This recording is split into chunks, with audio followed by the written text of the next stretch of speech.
X, Jackson, KNXX, Donaldsonville, and WDGL HD2 Baton Rouge. This hour brought to you by Spencer Callahan Injury Lawyers, LA 21-12681, offices in Baton Rouge. Now, The Hunt Palmer Show. You are now listening to The Hunt Palmer Show, brought to you by Rouse's Supermarkets on 104.5 ESPN Baton Rouge. Locking down the middle of the day. Live from the Mercedes-Benz of Baton Rouge studios. This is Hunt Palmer.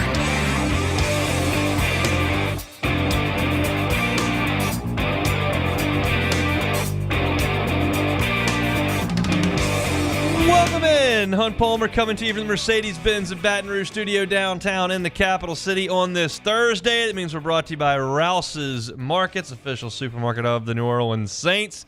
Got Jacob Beck and Cassie Spazzali back there on the ones and twos. We're working towards the weekend, and glad you're with us here on 104.5 ESPN Baton Rouge. Luke Johnson in 15 minutes talking about the New Orleans Saints. Joe Healey from D1 Baseball's SEC Extra Team at the bottom of this hour. I've got a bit of a problem coming up on Saturday that we'll talk about a little later. LSU shifting its focus on defensive tackles. That's at 2 o'clock. Chris Blair, voice of the Tigers, talking some baseball with us at 2:15. So we got a ton to get to over the next 2 hours and fired up to be with you. I wanted to spend this segment kind of talking about where LSU sits in relation to the NCAA tournament. And I think most of you realize, like, get to 13, get to 13, get to 13. And that's been the chorus that we have recited over and over and over.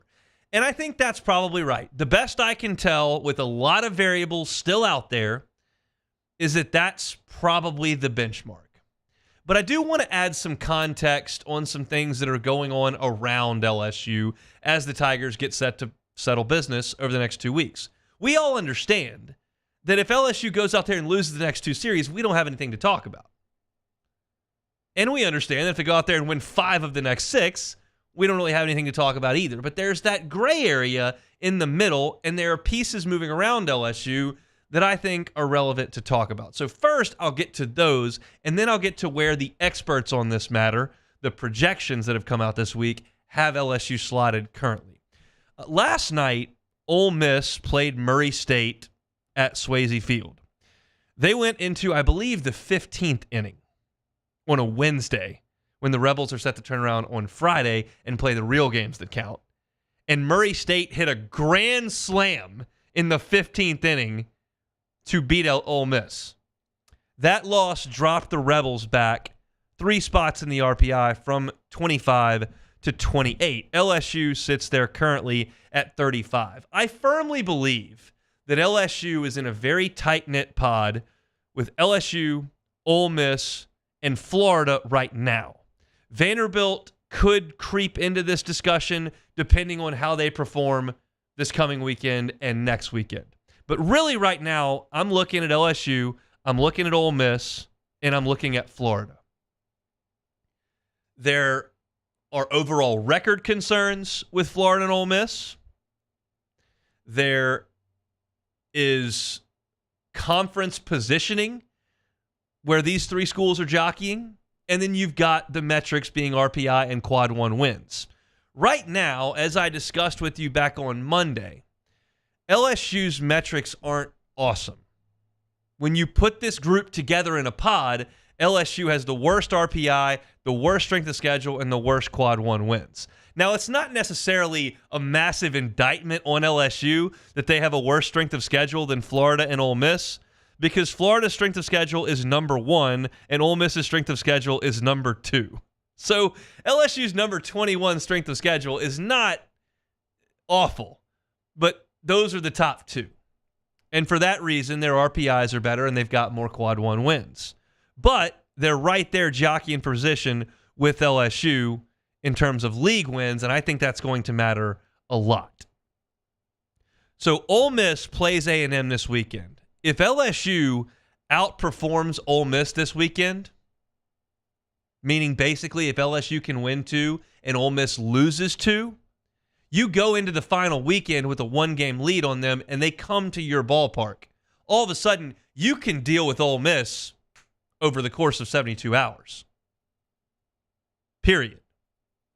If Ole Miss loses 2 of 3 to A&M and then comes to Baton Rouge and you beat them 2 out of 3, Ole Miss will have 11 league wins. Your RPI is going to be in a better spot, and you're going to be significantly better in the conference standings. That is a massive benefit to LSU. Ole Miss is still fighting the battle of overall wins and win percentage. We've talked about Florida in this way, but Ole Miss's loss to Murray State last night opens that door as well. Let me paint this picture for you with Ole Miss, who, again, has a better RPI than LSU, the same conference record, and better quad 1 wins. But they're 25-23 overall. Say they lose 2 out of 3 this weekend against A&M, which is probably the chalk. All of a sudden, they are now 1 game over 500. They would be 26-25. 1 game clear. They play a non-conference game against Southern Miss next week. Huge. They lose that. They come to the box. All of a sudden, even 500. If you beat them 2 out of 3, they now have to do work in Hoover on Tuesday, or else they're ineligible. So Ole Miss is straddling a really tight wire right now. LSU's got a little more slack in the rope, but of course it just matters what these teams do over the next 2 weekends. Now let's look at where the 3 publications I looked at today have LSU slotted in these projections. And I'll be very clear, they project things differently in terms of how they do it. And I'll clarify. Baseball America is projecting what this is going to look like on Selection Monday. Not what it looks like today. They are not seeding the field based on your numbers today. They are going to say, this is what we think's going to happen on Selection Monday. And they've got LSU in their first 4 out. Now, Teddy Cahill was on Matt Moscona's show yesterday talking about this and said, I think Alabama's going to beat LSU 2 out of 3, and that's why I have them right on the outside looking in, even if they beat Ole Miss in Baton Rouge 2 out of 3 next week. That would have LSU sitting there at 12 league wins. So he said, I wouldn't pick against them. I'm just projecting right now that's what's going to happen. On3 does the same thing they do the opposite. On3 does what it looks like right now, and they've got LSU in. I have my qualms with that. I don't see LSU 6 games under 500 in league play with an RPI in the mid-30s as in. Now, D1 Baseball is the one that I think all of us look at with the keenest eye, because I think a lot of people around here respect Kendall Rogers, Aaron Fitt. We certainly have Joe Healey on, and I'm going to have Mark Etheridge on tomorrow, planning on it to kind of see where he thinks things are shaking out right now. But D1 Baseball does it as of today as well, and they've got LSU in the first 4 out. They also have Florida as a number 3 seed in the last 4 in. So Florida is in a tenuous spot, as we've talked about, with their overall record. And they've got a very difficult stretch coming up with Kentucky and Georgia. We need Florida to get taken out of this thing, and it would help if Ole Miss got taken out of this thing. Now, you can do that. You can't handle Florida. But if all of a sudden the Red Sea parts like that, you're in a better situation than you were. When you put yourself on the bubble, you become at the mercy of everybody else that's playing games. And things can change drastically over a 3-game weekend. People sweep, go on the road and win games, you get swept. Like, massive swings can happen. And that's why I haven't really mentioned Vanderbilt here, but they go out there and clown around and get swept again this weekend, which they've been swept 3 times. Well, all of a sudden, you're 11-16 in the league.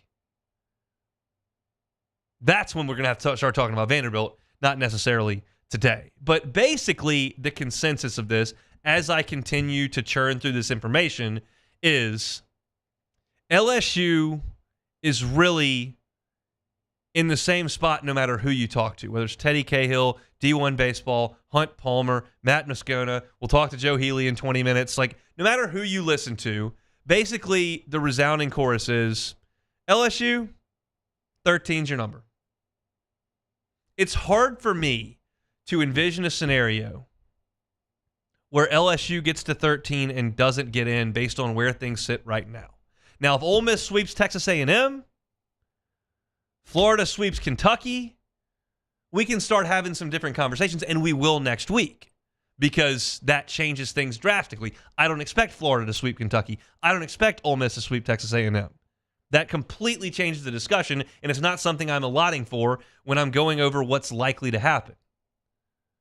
But when we talk about everything kind of falling into place the way you expect, if LSU can win the next two series, you've got every single metric kind of pointed in your direction from how you're playing in the second half. Quad 1 wins will take care of themselves. That would put LSU at 9 Quad 1 wins with an RPI probably in the 20s.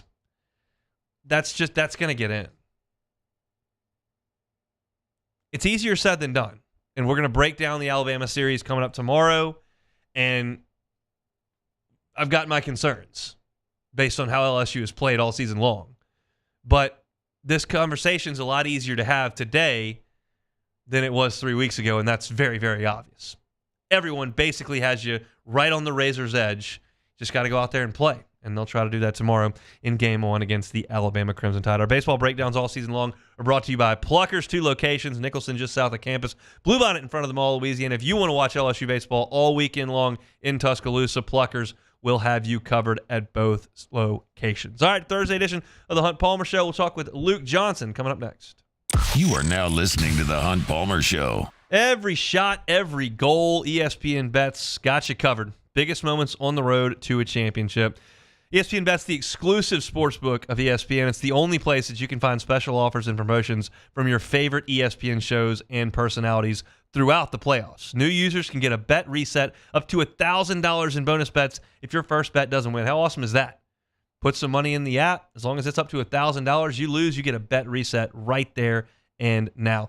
Download ESPN Bet app today. What a play. Must be 21 or older. Gambling problem? Call 1-800-522-4700. In partnership with the Bears Lake Charles. Terms and conditions apply. See app for details.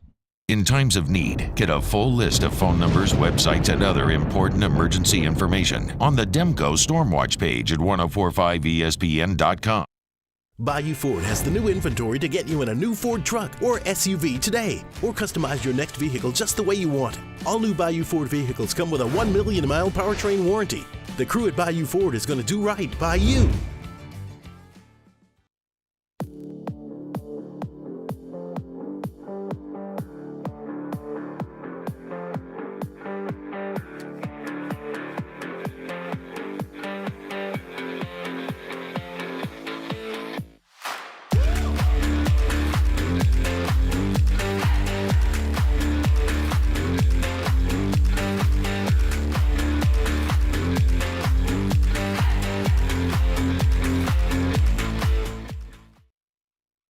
Jerry and Benny Payne began Central Plumbing Company out of their driveway in Tanglewood subdivision.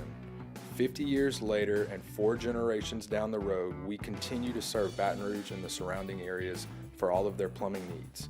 Residential, commercial, industrial, or hospitality, Central Plumbing is here 24/7, 365. We want to thank our customers, family, and friends for 50 years of success. And looking forward to 50 more. I've been doing business with Luba for 25 years. They're dependable, trustworthy. It's just the attention to detail with our clients. Our folks have years and years of experience. They're highly trained professionals, but many companies have that asset. What I'd like to think makes Luba a bit different is that we use those talents in a way that truly is dedicated to serving the needs of the folks who depend on us.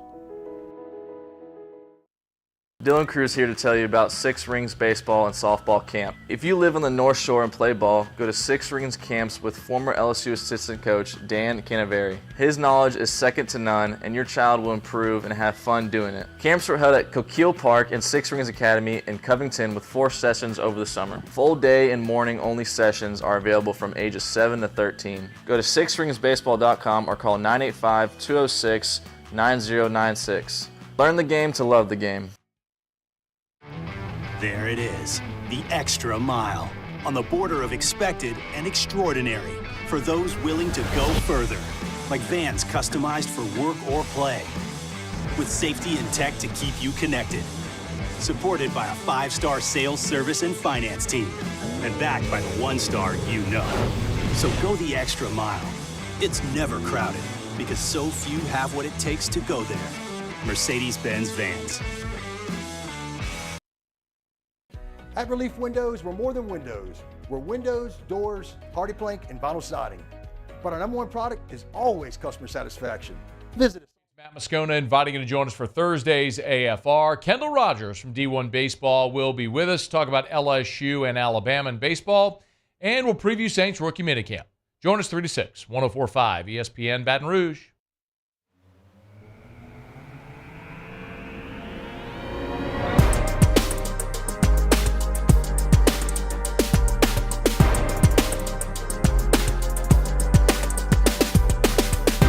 You are listening to The Hunt Palmer Show, brought to you by Rouse's Supermarkets.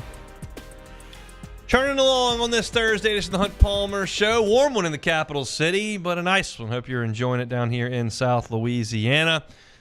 Get on by Rouse's. Do some weekend grocery shopping. Rouse's, the official supermarket of the New Orleans Saints. And Luke Johnson covers those New Orleans Saints for The Advocate. Joins us here every Thursday. Luke, how we doing?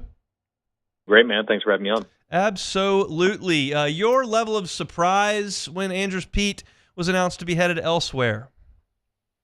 I wouldn't put it very high. I mean, like, as his free agency drew on and it kind of lasted after the draft, I thought there was at least a decent chance that he'd come back. But I think if it would have happened, it would have happened by now. So seeing that he signed elsewhere, I think he was probably the best option out there, especially if the Saints legitimately viewed him as a tackle. I think everything that's left out there is comes with some pretty significant questions, both in terms of health and ability. But the fact that he was unsigned for almost 2 months, I think that just it felt like the kind of writing was on the wall there. What are the odds now that Taliesin Fuanga is the left tackle on opening day? I don't know, 50-50. Yeah. I think there's still just some different ways this can go. We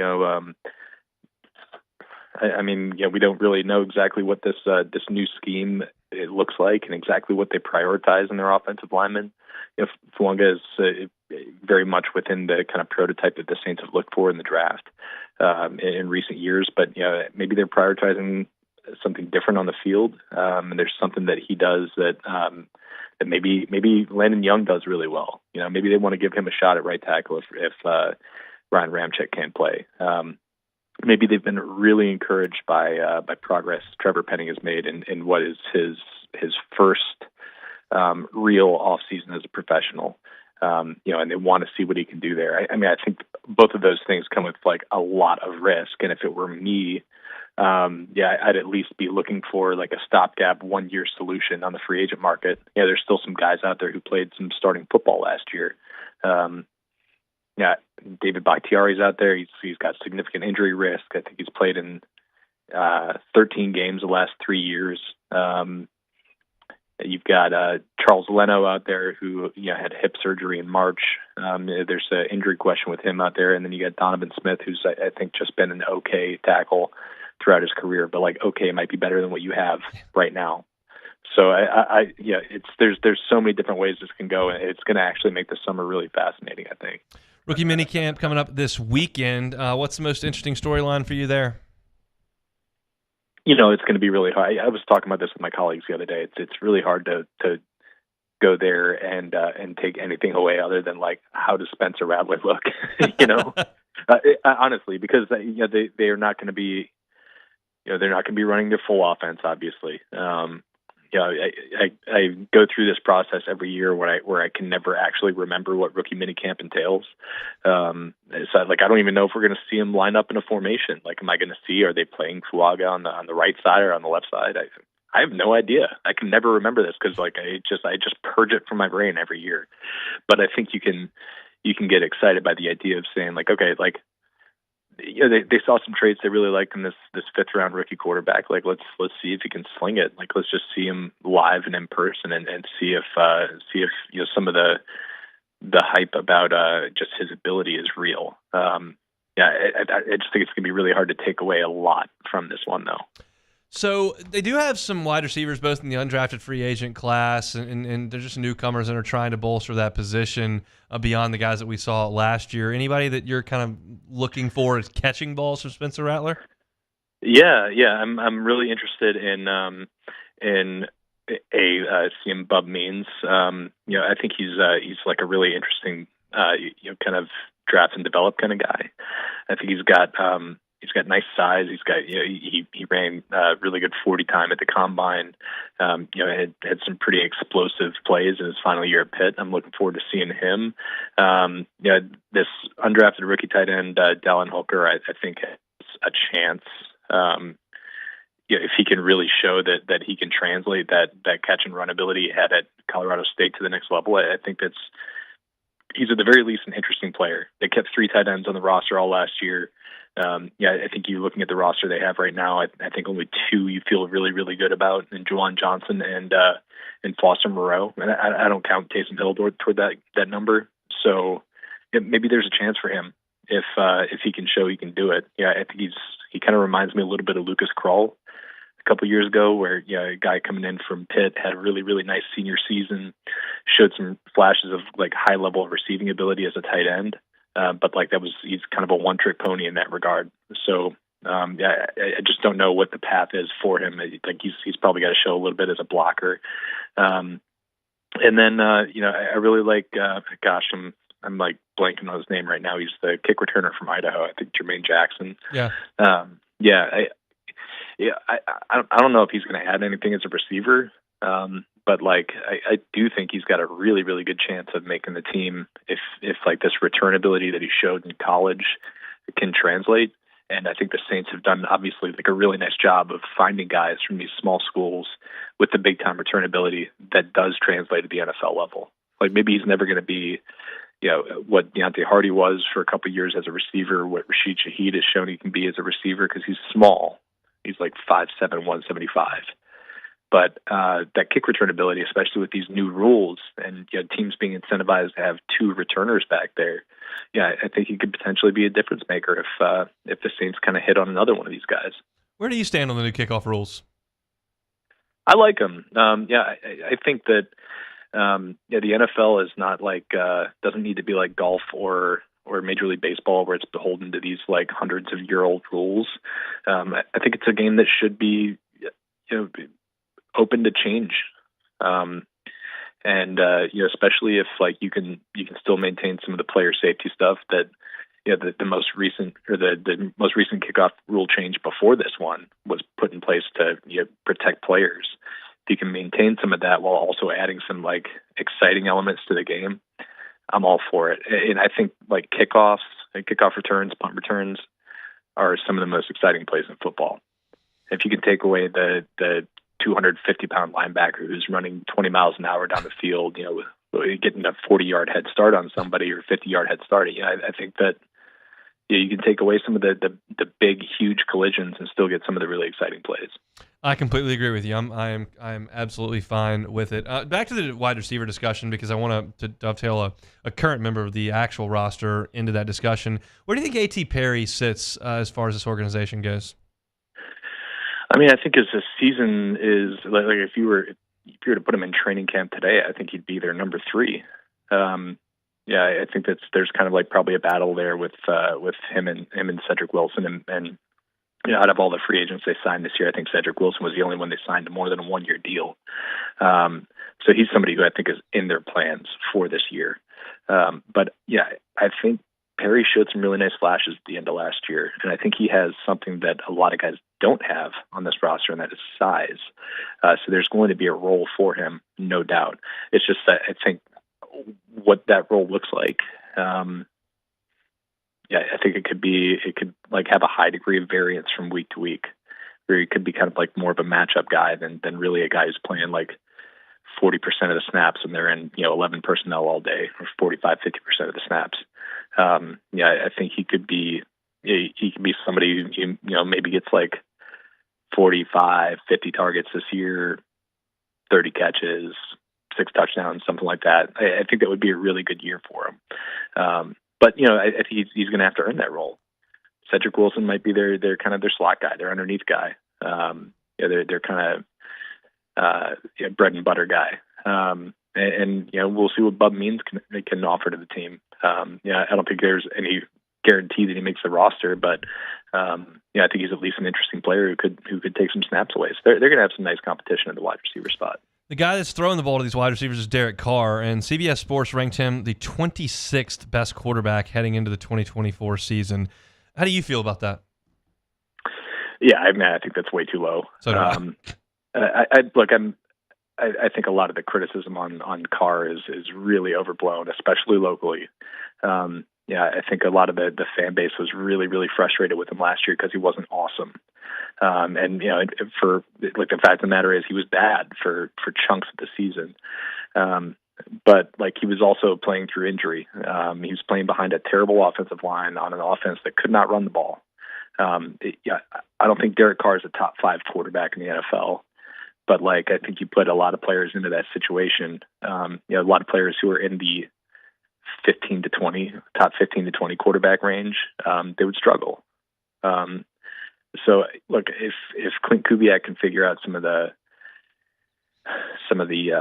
run game issues that they had, which is a big reason they brought him in, if they can get the play action game going, I think he's going to have a good year. Is he going to be one of the best quarterbacks in the NFL? I don't think that's ever going to be the case, but I do think that he's more in like that 14 to 20 range than he is bottom tier NFL starter. I mean, that's ridiculous. What do y'all have coming up for minicamp this weekend? We're just going to be trying to get to know these guys, honestly. The only frame of reference we have on these guys is highlights on YouTube and like a 10-minute Zoom call. So it's going to be nice to just see them in person, see what they look like, see what how they just interact with media, and hopefully we get some good stories out of this weekend. We'll see, though. We'll see. We'll see if I remember the 2024 minicamp when we talk this time next year. Either way, we'll be tuned in, and we'll talk to you next week. Thanks, Luke. Sounds good, man. He's Luke Johnson, covers the Saints for The Advocate with us every single Thursday on The Hunt Palmer Show. All right, let's switch back over to baseball. Joe Healey from SEC Extra, part of the D1 baseball team, is with us next on The Hunt Palmer Show. You are now listening to The Hunt Palmer Show. One Bath and Closets. OneBathAndClosets.com is the website. David Duvall and his team, 30 years redesigning and remodeling bathrooms and closets. Could be a full-scale bathroom renovation and remodel. They can do that. They can do it soup to nuts. You don't have to call 4 different contractors to get your bathroom taken care of. You call one. David Duvall and his team will get it done. Could be something smaller, like a tub-to-shower conversion, where you take that tub out that you never use, put in a glass walk-in shower, changes the aesthetic of your bathroom, changes the functionality of your bathroom, adds some value to that home as well. And the best news is, if you tell David Duvall and his team at One Bath and Closets that the Hunt Palmer Show sent you over there, $1,000 off. $1,000 off for Hunt Palmer Show listeners. Great deal he's offering to you guys, and I would certainly hope that y'all would jump on that opportunity. Go to onebathandclosets.com, see the testimonials, see pictures of their great work, see some of the awesome things they can do for you, and then request that free consultation. That part doesn't cost you a cent, and then you're $1,000 to the good once you tell them the Hunt Palmer Show sent you over there. It's One Bath and Closets. Check them out online, onebathandclosets.com. Our listeners fire off their opinions on the jimsfirearms.net hotline at 499-1045. Keep listening for your next chance to shoot us your thoughts with the jimsfirearms.net hotline on 1045 ESPN Baton Rouge. Bayou Chrysler Dodge Jeep Ram is taking $11,000 off the new 23 Dodge Charger. We're open for business in our beautiful new showroom and taking $11,000 off the powerful new Charger. All new Bayou vehicles come with a 1 million mile warranty. The crew at Bayou Automotive is going to do right by you. Electricity is all around us, and our families depend on it.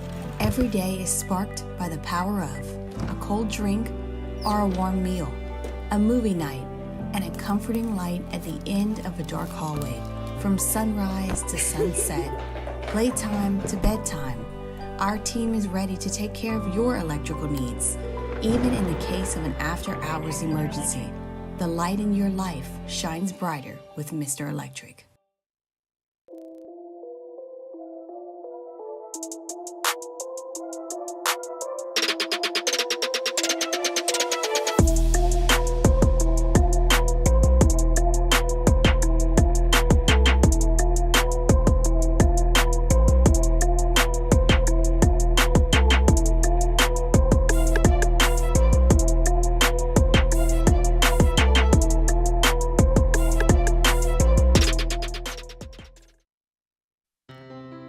When it comes to ending cancer, we push forward, always working together for you.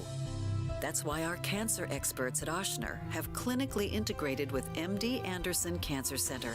This means advanced cancer care, including access to life-saving clinical trials and integrating care to treat the whole you. Introducing Ochsner MD Anderson Cancer Center. Long live you. Yo, Jake here from my friends over at Community Steel Company located in Gonzales, Louisiana.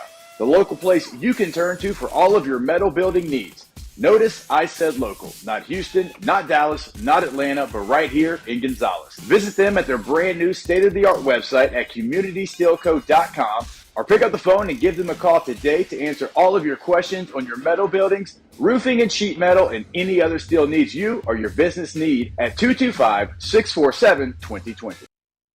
Breck teamed up to reimagine your parks, and you imagined big.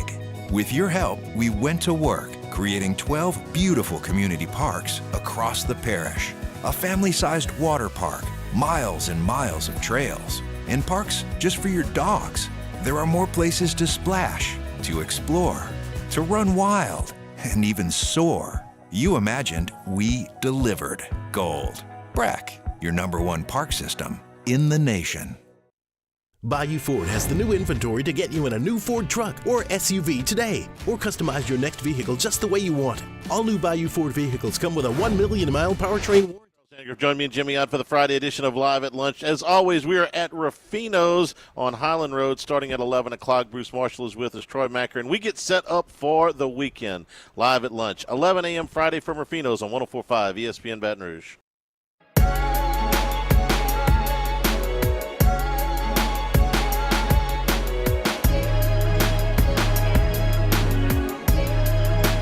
This is the Hunt Palmer Show, brought to you by Rouse's Supermarkets. 6 games to go for the LSU Fighting Tigers as they cling to some postseason hopes. They keep getting it done. Talk about it. Let's go out to the Jim's Firearms Hotline, chat with our guy Joe Healey from D1 Baseball's SEC Extra Team. He's with us every single Thursday. Joe, how are you? Doing pretty well, Hunt. On 85 South, headed down to Columbia to see South Carolina and Georgia this weekend, but pulled off my time with you, and I'm looking forward to it. As am I. Let's talk about LSU and Texas A&M last weekend. What does it mean for the Tigers? I mean, that was to me, it was a couple things. One is that they made up some ground, right? You and I talked the last couple of weeks about, okay, you're on the right track, but you're kind of missing some opportunities here. That flipped the math by winning that series against A&M, a series that no one expected them to win, and you're kind of just thinking, okay, get a game and you feel decent about it. That has changed the math. Now, you still got a lot of work to do ahead of you. Getting a result at Alabama, I think, is the key to the whole deal, because I feel confident in LSU's chances against Ole Miss the last week of the season. But I think at a bare minimum, what last weekend did for LSU is puts them on a pace to where you're not going to go to Hoover thinking we got to win the whole dang thing. I think they're going to, at a bare minimum, be in a position to play their way on when they get to Hoover, and considering where they were a few weeks ago, even that itself is a win. The concern down here is, LSU's really good when Gage Jump and Griffin Herring pitch, and they're going to be pretty good when Luke Holman and Christian Little pitch at this point. But after that, it's a disaster, and it was certainly starting in the 5th inning on Sunday last week. So the margins are so thin. If you've got to win 4, and it means you got to win those 4 games is what it feels like around here. Yeah, and I would say I agree. And then I would say, but look around the country, right? I mean, short are the number of teams that feel really good in situations where they have to win 4 games. Most can't get through 3 successfully. That's the state of college baseball in 2024. And I don't say that to be cynical. I just think if you're an LSU fan, like, hey, we might have to win some games ugly, but, yes, the pitching hasn't gone great outside of a handful of guys, but I'm going to put LSU's talent. When you talk about a regional, right, like you're not playing Arkansas or A&M every week. Like when you get to a regional and you're playing some teams from the Sun Belt or the ACC or whatever, like your talent is going to stack up against anybody you come up against, and the other team's going to be in the same situation. So I think that would give me confidence from an LSU perspective. And the matchup, I think, is going to be important. Like if they get into a situation where they've got a team that really has some depth in the bullpen and can piece things out and play some matchups, maybe that's tough. But I think if they get into one of those regionals where it just becomes a complete dogfight after about Saturday, I actually kind of like LSU's chances because, again, these are guys who were good enough to get recruited to LSU. I mean, to put a really fine point on it. And one of the benefits of being a regional team out of the SEC is you're not going to see anything in a regional that you didn't see 6 or 7 times during the regular season at least. Two teams that will be in a regional are Kentucky and Arkansas. They played a great series up in Lexington this past weekend. What did you learn about the Wildcats? Dude, I mean, the first thing is, like, let's take a second for this. Now, I'm not involved in the field of 64 projections at D1 Baseball. I let Kendall and Aaron and Mark Etheridge handle that. But seeing number 1 overall seed Kentucky in that thing and not feeling like, oh, that shouldn't be. Like, they have the best resume in the country. Yeah. And, like, that's wild. So with the Wildcats, I think I learned about their ability to punch back because remember last year you and I talked a lot about, okay, Kentucky get off to a great start, and then they kind of like, I don't know, coasted into hosting a regional, right? They just kind of didn't crash the car, and that's the bare minimum they did. Here they showed like, no, we're still going to win good series. We're still playing pretty good baseball. I think if you're a Kentucky fan, you're also feeling positive about, look, Arkansas's offense isn't good. I've come a long way on that. I'm now ready to say, like, okay, yeah, this might be the worst offense of the Dave Van Horn era. But it's still Arkansas, and to have a guy in Dom Nyman who struggled so badly for the last few weeks to come out and give them a good outing, I think was big and proves what I've been saying about them all along, which is that this Kentucky team thinks they're the best team in the country. I don't think they're right, but like that belief can go a long way. Why does Vandy get swept so much? Boy, what a question. I just think it's that let's look at it this way. Let's really lay it out like a menu, if you will. In Carter Holton, you have a guy who's at least pretty good every time out, and sometimes he's great. In Bryce Cunningham, you have a guy that's kind of a coin flip. He's pretty good about half the time, and he's not very good about the other half the time. And then your third game of the series, when you consider Devin Fitrell's injury and not being consistent, J.D. Thompson coming in as a midweek guy, then getting suspended, and all that deal, they're as much lost on Sundays as anybody else. So when you look at that math, like if they lose a Carter Holton start, it really puts them on thin ice because then they need the good 50% of Bryce Cunningham, and math just tells you you're not going to get that half the time. So I think it's a situation where if those two guys aren't pitching really well, they're just super vulnerable. And I saw a stat the other day from Aria Gerson of the Tennessean that's, I'm going to butcher the numbers, so I won't be precise with it, but I'm paraphrasing. I mean, basically in SEC games where they get a quality start, I mean, I think they have 2 losses all year, and then the rest of the time they have like 3 wins when they don't get quality starts. That's just, to me, more so than any team in the league right now. You can pinpoint very simply on Vanderbilt when they win and when they don't. Can you try to put Charlie Condon's season in perspective? I would compare it a little bit to, now this is an extreme example, but you might remember, and your listeners may, about 10 years ago when the bats were just dead. And Chris Bryant hit 31 home runs in a year when like only 80-something teams hit more than that. And that was him doing that on the West Coast in a giant ballpark, which was just amazing. I think it's kind of that to some, when you're talking about, it's not crazy to think he could pass Brandon Larson at a time when Brandon Larson was swinging a -5 bat when the pitching wasn't as good as it is now. Like, to me, that's absurd. And if Georgia gets into they're going to get in a regional. If they get deep into a regional and they end up, especially if they end up playing a game against some poor 4 seed that doesn't have pitching, I mean, I think he could get to 40. That's kind of crazy. I mean, I'll watch him this weekend in a ballpark not much bigger than Foley Field. So what he's doing, I don't want us to lose sight of, like, are the balls hot? Yes. Is this an offensive error in college baseball? Also, yes. But, man, we haven't had anybody sniff 40 since the early 2000s. So I don't want us to lose sight of this guy's doing something historically incredible. It is absurd to watch. I need Texas A&M to sweep Ole Miss. Can you make that happen for me? I will do my best. You and I can talk on the side about potential compensation or stuff like that. But no, I think it's on the table. I don't think so. Ole Miss won a series last week and LSU won a series last weekend. And I got asked a lot about kind of like those two teams were getting lumped together when I would get asked about them. And I would say, look, I think it's 2 different things, not just based on quality of opponent. I mean, LSU was playing arguably the best team in the SEC and Ole Miss was playing the worst. But I also think LSU has figured some things out. Whether or not it's enough, we'll see.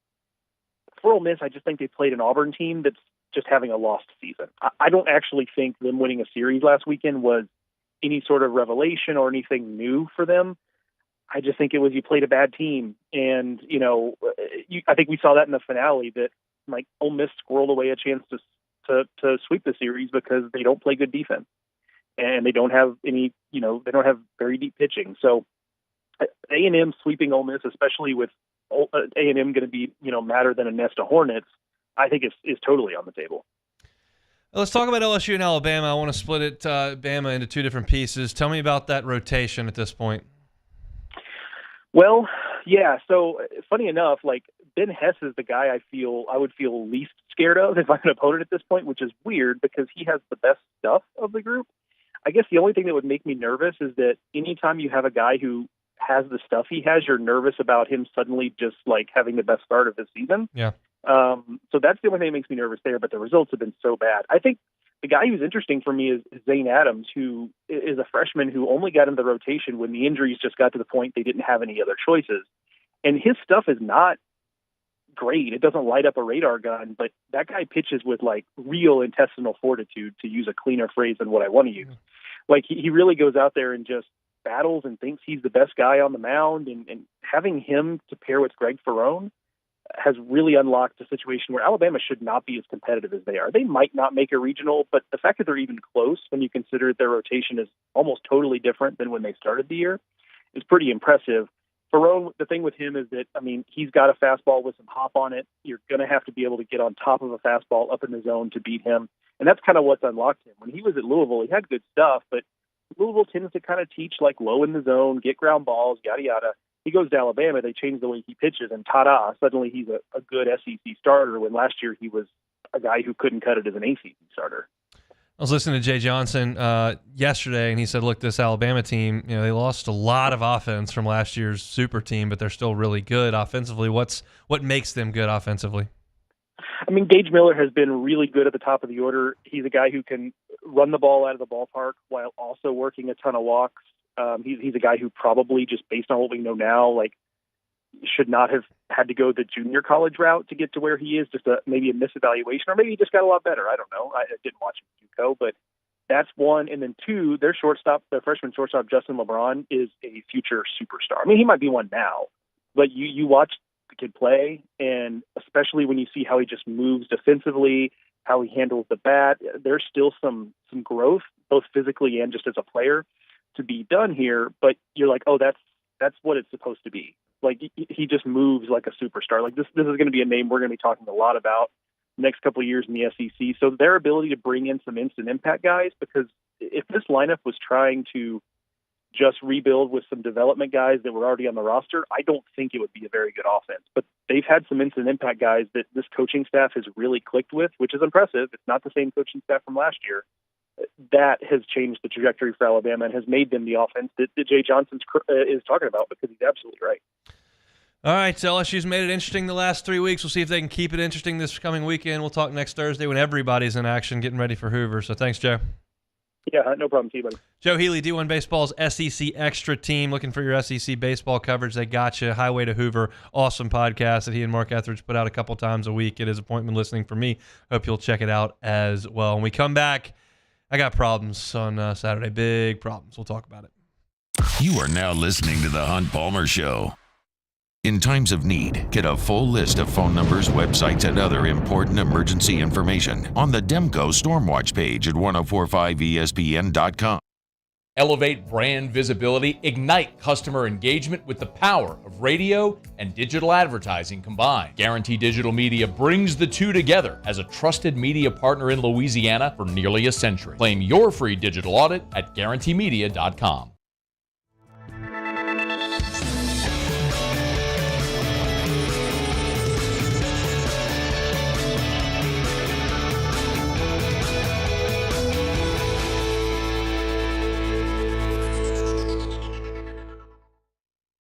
Hey, it's Matt Moscona. For years, you've heard me tell you about Insurance Network of Louisiana, helping you find better coverage for less money. But it's not just for your home and auto. They also offer commercial properties. So, retail stores, professional offices like doctors, dentists, attorneys, clothing boutiques. Insurance Network of Louisiana can find you better coverage for less money. They service the entire state of Louisiana, and they're local. So call today at 293-0450 or lainsurance.net. Jerry and Benny Payne began Central Plumbing Company out of their driveway in Tanglewood subdivision. 50 years later and 4 generations down the road, we continue to serve Baton Rouge and the surrounding areas for all of their plumbing needs. Residential, commercial, industrial, or hospitality, Central Plumbing is here 24/7, 365. We want to thank our customers, family, and friends for 50 years of success. And looking forward to 50 more. I've been doing business with Luba for 25 years. They're dependable, trustworthy. It's just the attention to detail with our clients. Our folks have years and years of experience. They're highly trained professionals. But many companies have that asset. What I'd like to think makes Luba a bit different is that we use those talents in a way that truly is dedicated to serving the needs of the folks who depend on us. Dylan Cruz here to tell you about Six Rings Baseball and Softball Camp. If you live on the North Shore and play ball, go to Six Rings Camps with former LSU assistant coach Dan Canaveri. His knowledge is second to none, and your child will improve and have fun doing it. Camps were held at Coquille Park and Six Rings Academy in Covington with 4 sessions over the summer. Full day and morning only sessions are available from ages 7 to 13. Go to sixringsbaseball.com or call 985-206-9096. Learn the game to love the game. There it is, the extra mile, on the border of expected and extraordinary for those willing to go further, like vans customized for work or play, with safety and tech to keep you connected, supported by a 5-star sales, service, and finance team, and backed by the 1-star you know. Matt Moscona inviting you to join us for Thursday's AFR. Kendall Rogers from D1 Baseball will be with us to talk about LSU and Alabama in baseball, and we'll preview Saints rookie minicamp. Join us 3 to 6, 104.5 ESPN Baton Rouge.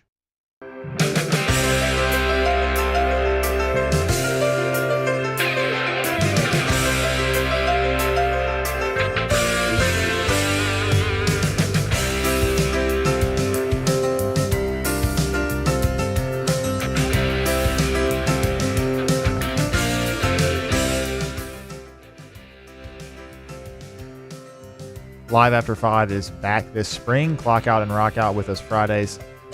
Starting this week through May 24th in downtown Baton Rouge for the free concert series 5 to 8 p.m. Join us for another season filled with incredible music, delicious food, talented artists, and a lively second line parade. This Friday, come out to see the original Panettes Brass Band for Live After 5.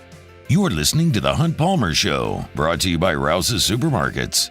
Rouse's Supermarkets. Thursday is a great day to get your grocery shopping done for the weekend, and Rouse is always the place to do that. You know, they've got fantastic local products in Rouse's. That means a lot to them, and they do a lot of work with local farmers here in South Louisiana. But in some cases, they're willing to go where the best is. And if you look at Rouse's gelato and their olive oil, they go to Italy to get that because that's where the best is. That's what Rouse's always wants, and they've always got it there. So no matter where you are in South Louisiana, there's always Rouse's near you. My personal Rouse's right there, Burbank and Lee. There's a brand new one here, Florida Boulevard.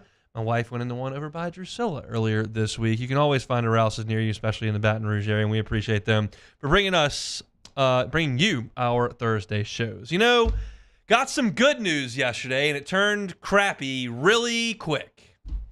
I'm sitting there looking at my phone, see the notification. Paul Skenes is going to the big leagues. All right, Paul, fighting Tiger, one of the greatest we've ever seen, national champ, put the team on his back, dominated Wake Forest, sensational in the Super against Kentucky, throwing 100 miles an hour. I mean, this guy was always going to be up at the show really quickly, and I'm fired up about it. But you were actually way off on your prediction whenever we talked about it on Tiger or Leave It. You said he was going to be there by July, you said. I did say that, and he was there by July, so thank you for confirming that I was exactly right. Well, okay. I might have thought it was going to take a little longer, but of course, I see the date that he's going to pitch. They go, okay, Saturday. So I go to the Pirates website, and I click on the schedule, and what do I see? The most beautiful logo in all professional sports is what I saw. That belongs to the Chicago Cubs. So we got Skenes' debut, Paul Skenes Day. Big day for Paul, big day for Livy, big day for the Fighting Tigers, and he's facing our Cubs, Jacob Beck. How did you feel about that? Well, I saw the tweet on I saw the tweet on X. Tweet on X? Okay. Yeah, I guess that's what you can say. I don't even know because I just keep calling it Twitter. I'm just not going to call it X. Anyway, I saw it, and I saw it and I sent it to you because I didn't know if you'd seen it yet without having looked at the schedule or when they were playing, and you said, look who he's playing, and that's how do you feel about that? I mean, I don't feel great about it because the Cubs' offense has been non-existent the last week or two. So you're not pulling for Skenes to have a great one?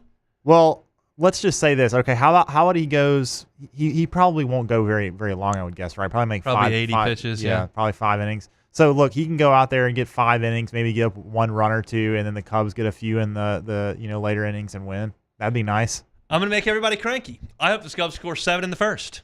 Wow. I mean, I'm pulling for Paul Skenes as a big leaguer. I want him to have great success. I want him to have no success against the Cubs. I had so many people yesterday say, it's just 1 out of 162. Well, guess what? The Cubs finished 1 game out of the playoffs last year. They all count a lot. And I don't think the Cubs are some sort of superhuman phenomenon that's going to win 114 games, and I don't have to worry about this one coming up in May. I do have to worry about this one, so I need the Cubs to win. I apologize to Paul. I don't know who his second start is going to be against, and I hope he throws a no-hitter. But not Saturday. But you don't have to be in the extreme. You could just say he goes out there and maybe gives up like 1 or 2 runs. And if I'm guaranteed to win, sure, but I'm not. So I need a 7 spot in the first. Okay, that's what I need. Wow. Is that insensitive? No, it's not. Is that tone deaf to my audience here? No, see, I was just trying to be in the middle. So I didn't want to go to that extreme. But I guess if they do 7 in the first, that'll be good for the Cubs. Look, when you are a part of something like that at LSU, I'm going to cheer for you forever. Now, if Paul Skenes pitches for the Cardinals, it's going to be really difficult for me because I don't ever want them to win.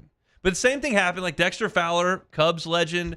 Well, he hit a home run in Game 7. I don't know. I think legend's a little strong, but he was part of the great team that won the World Series. When he went to St. Louis, I still loved him. Still felt great about it, and I would still love Paul Skenes. I'm not thrilled that he's in my division, but he's going to be in my division. He might as well play for Pittsburgh because I don't care about Pittsburgh. They never win anything, and they won't win anything while Paul Skenes is there. He'll sign a contract with some new team here in about 3 years, and all will be well. As long as it's not the Cardinals or the Brewers. Right. Just stay out of those. But so I will be pulling for Paul Skenes. I can't pull for him to always have a great outing if he's pitching for the Brewers or Cardinals because that just directly affects me. Yeah. Although they're in my division, the we don't have to worry Pirates about don't the Pirates. affect me because they're not going to spend any money, they're not going to sign anybody, and they're not going to be good. They're kind of like what the Cubs were until they actually got back to the playoffs and won a World Series. Sadly, yes, when they got new ownership and figured out that you have to spend money to win. That's what it takes, yeah. So the Pirates will have Paul Skenes for about 4 years, and then they'll trade him, and he'll sign someone else. But yeah, it's going to be going to be weird to watch on Saturday. I heard Matt yesterday on his show talking about potentially getting a watch party together and whatnot. I think the game's at 3, maybe 3:30. Yeah. I got to go watch Monster Trucks at 1. Oh, okay. The little guy is all of a sudden into Monster Trucks, and it just so happens that Monster Trucks are coming to Baton Rouge on Saturday. So we've got him the big headphones, noise canceling. We're going to get him in there. Kind of hoping that it's too loud for him and he wants to leave. See, be out of there. I got taken to Monster Jam when I was young, and they didn't even give me earplugs. Well, and we would go into the Lamar Dixon, and my ears were ringing. I'm like, what? This isn't fun. I've never seen Monster Trucks. Quite frankly, I have no interest in ever seeing a monster truck, but the little guy likes monster trucks. He has to go to school with his monster truck. And so we have that. We're going to see some monster trucks. I'll get back for a little bit of Skenes, and I'll put my Cubs out. 5:40 first pitch. Oh, is it on Saturday? Yeah. I thought it was like 3 something. Oh, wait, that's tomorrow. Sorry. I was about to say, I think it's at like 3 because LSU's at 5 on Saturday. That is 3:05 on Saturday. Saturday. So Assad's pitching for the Cubs. Yep, he's dealing right now. He'll be at about a 10-mile-per-hour disadvantage on the fastball. He'll probably go 5 innings because he walks a lot of guys, and then the bullpen will give up the game. But I'm fired up for Skenes to get up this quickly. That's a quick run through all the minor leagues. He dominated all the way through, and I think he's going to be really good in the pros. I said this last year when he was pitching in the College World Series, and I don't think I was too far off. I said, we sometimes wonder if the pros came down and played at the college level, what would that look like at quarterback or shooting guard or pitching or hitting or whatever. That was as close as we've seen. And the college kids had no chance. The AAA guys have no chance. We'll see what the big leaguers do. The Cubs offense has been absolutely anemic for 2 weeks. They continuously score 1 or 2 or 3 runs. So we'll see, but I would imagine Paul Skenes is going to have a pretty salty debut. I don't think it'll look as good as Steven Strasburg. I remember watching that, and he struck just about everybody out. But I think Skenes will do just fine against the Cubs. Here's where the Cubs may have a saving grace. Christopher Morel. Yes. He swings at almost every pitch. Yes, he does. But he's also really good at hitting the fastball. He is. So even though Skenes throws 100, he can hit a 100-mile-per-hour fastball. So let's just say Morel gets a 3-run home run and then they take him out. I think Skenes will be throwing a bunch of sliders to Morel. Probably so. Probably find a seat right there on the bench where he generally spends a lot of time.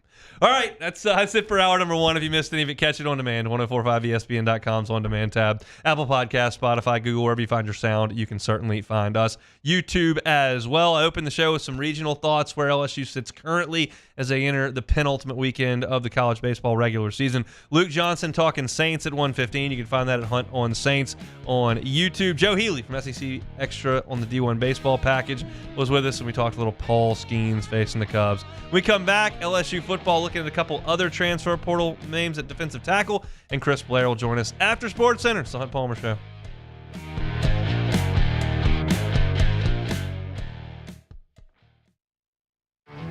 There it is, the extra mile, on the border of expected and extraordinary for those willing to go further, like vans customized for work or play, with safety and tech to keep you connected, supported by a 5-star sales, service, and finance team, and backed by the 1-star you know.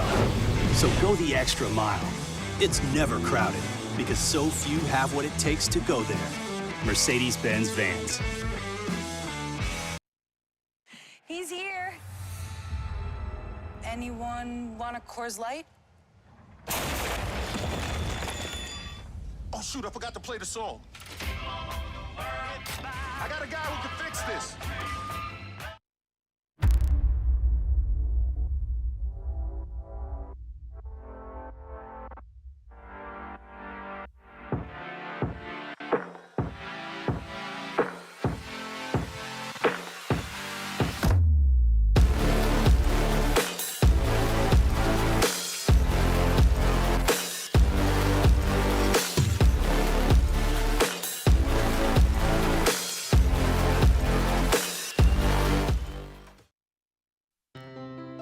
When it comes to ending cancer, we push forward, always working together for you. That's why our cancer experts at Ochsner have clinically integrated with MD Anderson Cancer Center. This means advanced cancer care, including access to life-saving clinical trials and integrating care to treat the whole you. Introducing Ochsner MD Anderson Cancer Center. Long live you. Yo, Jake here from my friends over at Community Steel Company located in Gonzales, Louisiana. The local place you can turn to for all of your metal building needs. Notice I said local, not Houston, not Dallas, not Atlanta, but right here in Gonzales. Visit them at their brand new state-of-the-art website at communitysteelco.com or pick up the phone and give them a call today to answer all of your questions on your metal buildings, roofing and sheet metal, and any other steel needs you or your business need at 225-647-2020. Breck teamed up to reimagine your parks, and you imagined big. With your help, we went to work, creating 12 beautiful community parks across the parish. A family-sized water park, miles and miles of trails, and parks just for your dogs. There are more places to splash, to explore, to run wild, and even soar. You imagined, we delivered. Gold. Breck, your #1 park system in the nation. Electricity is all around us, and our families depend on it. Every day is sparked by the power of a cold drink or a warm meal, a movie night, and a comforting light at the end of a dark hallway. From sunrise to sunset, playtime to bedtime, our team is ready to take care of your electrical needs. Even in the case of an after-hours emergency, the light in your life shines brighter with Mr. Electric. Hey, it's Matt Moscona. For years, you've heard me tell you about Insurance Network of Louisiana, helping you find better coverage for less money. But it's not just for your home and auto. They also offer commercial property. So, retail stores, professional offices like doctors, dentists, attorneys, clothing boutiques. Insurance Network of Louisiana can find you better coverage for less money They service the entire state of Louisiana, and they're local. So call today at 293-0450 or lainsurance.net. Bayou Chrysler Dodge Jeep Ram is taking $11,000 off the new 23 Dodge Charger. We're open for business in our beautiful new showroom and taking $11,000 off the powerful new Charger.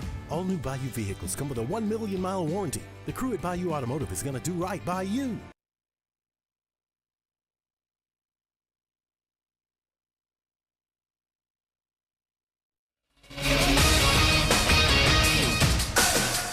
I'm Doug Brown. Bucks guard Patrick Beverley gets a 4-game suspension without pay to start next season.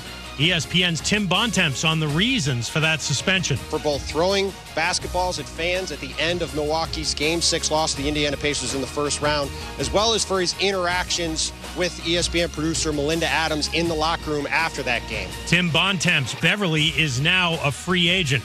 We've got an NBA playoff doubleheader on ESPN starting at 7 Eastern. Game 2 for the Celtics and Cavaliers, and that's followed by Game 2 for the Mavericks and Thunder. Karl Anthony Towns of the Timberwolves is the NBA's social justice champion this season. He'll receive the Kareem Abdul-Jabbar Trophy. In the Stanley Cup playoffs tonight, Game 3, Rangers and Hurricanes in Raleigh, and Game 2, Avalanche and Stars in Dallas. The Maple Leafs fire head coach Sheldon Keefe today after 5 seasons on the job. The Leafs were eliminated in the first round of the playoffs in 3 of the last 4 years, including this year. As humans, we like having options. One option you might like is speaking with a real person when you call about your credit card. With 24/7 live U.S.-based customer service from Discover, everyone can talk to a real person anytime, day or night. Limitations apply. See terms at discover.com/credit card. Ladies and gentlemen, may I direct your attention to something quite extraordinary? Now, the Hunt Palmer Show. The Hunt Palmer Show on 104.5 ESPN Baton Rouge. Brought to you by Rouse's Supermarkets. Live from the Mercedes-Benz of Baton Rouge Studios. This is Hunt Palmer.